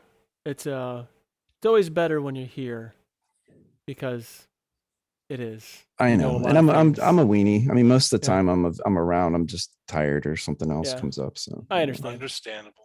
It's totally understandable. It's unacceptable. In fact, had we not done the show today, I probably would have gone to bed at 8 o'clock. Actually, I'm that tired from everything today. The cold is a killer. So, Vince, last word, man. I think it's an absolute testament that to what Rocco created. When you look at everybody who's in here and in the chat, just look at all these faces, all these lovely people. I still remember the first time I joined and being welcomed just so enthusiastically. And so if anybody is still thinking about it, if anybody's lurking out there, thinking about just typing anything in chat or joining Zoom, just do it. We're all lovely. It's a lovely place to be. And all those questions about Rocco, I think it's also just showing how much he's cared for out in the community, and that respecting his privacy and that he's moved on now is also a way that we can honor him as well. I think I absolutely appreciate your efforts, Nate, and I'm glad you're getting some help now. But I just have one question. Does that mean I've got to be nice to Steve from now on? Do you know how to? Man, I know I'm not. Yeah, I don't know. I think that means that's more of now, instead of, you know, punching across, you're punching up. So I think that means he can punch harder. I've got my ways to get to him. Vince, love you. So, Vince, I'm really glad you're able to join. Also, you do provide a kind of a levity and fun to everything, and it's nice to have that combination of just the incredible knowledge you have and the levity is great. So, do appreciate you being here. KT, I don't know if you had a last word you want to throw out there. You're more than welcome. If not, it's okay. No pressure. We're all friends here. Oh, not too much. I am just glad to be able to hop in on the conversation. I came a little late, so I wasn't sure what to talk about and not talk about, because didn't have notification on. It's all good. So welcome for making it. Yeah. So is KT? We got a name for KT, or is happy to be called KT? I can go by Keith. I just put it in there without thinking about it. All right. It's all good. Keith. Yep. So no worries. You're always welcome. There's nothing to be. I mean, if you come in late, it's nothing to be nervous about. You know, literally just we're just a Linux user group. Talk about software, nerdy things, hardware. That's it. That's all. There's it's not. We're not like a high class production. We're kind of like a, you know, it's a cubicle night production, so not that hot. A cubicle night production. So. Yeah, but it's about that much above mine. So smidge. That's too much. Smidge. So thank you for being here, KT. I hope to see you next week. Peter, welcome. Cheers to you.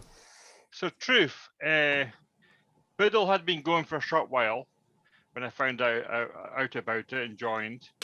And it was Rocco that personally reached out to me, encouraged me greatly to be involved, to be on video, to talk, to discuss. Before that time, I was totally shy. I was hide away. So you can both thank and blame Rocco for who I am now. Wow. What a bunch of Scottish. and God. Deep in is installed. Excellent. The new Tony. Yep, there we go.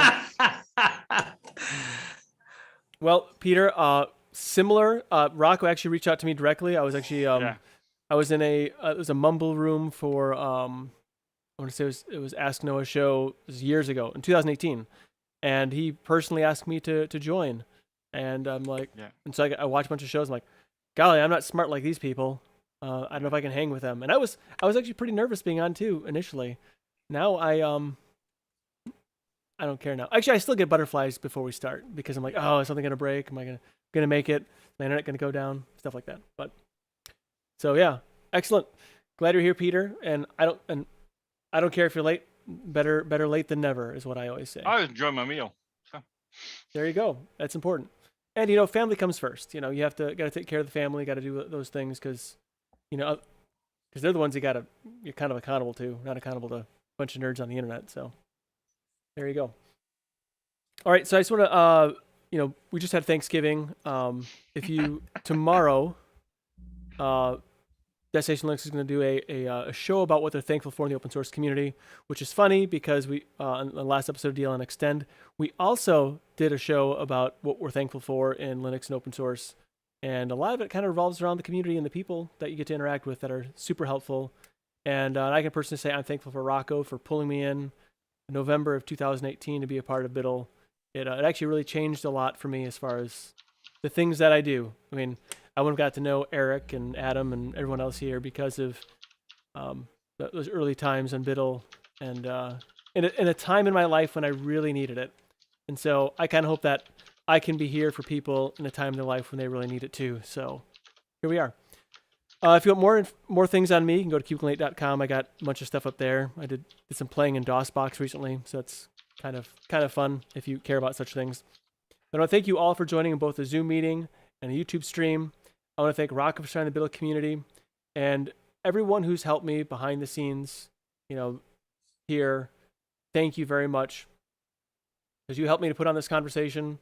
And also everyone who's involved in making Linux and the open source tools possible. Thank you as well. Because Linux truly puts personal back into personal computer.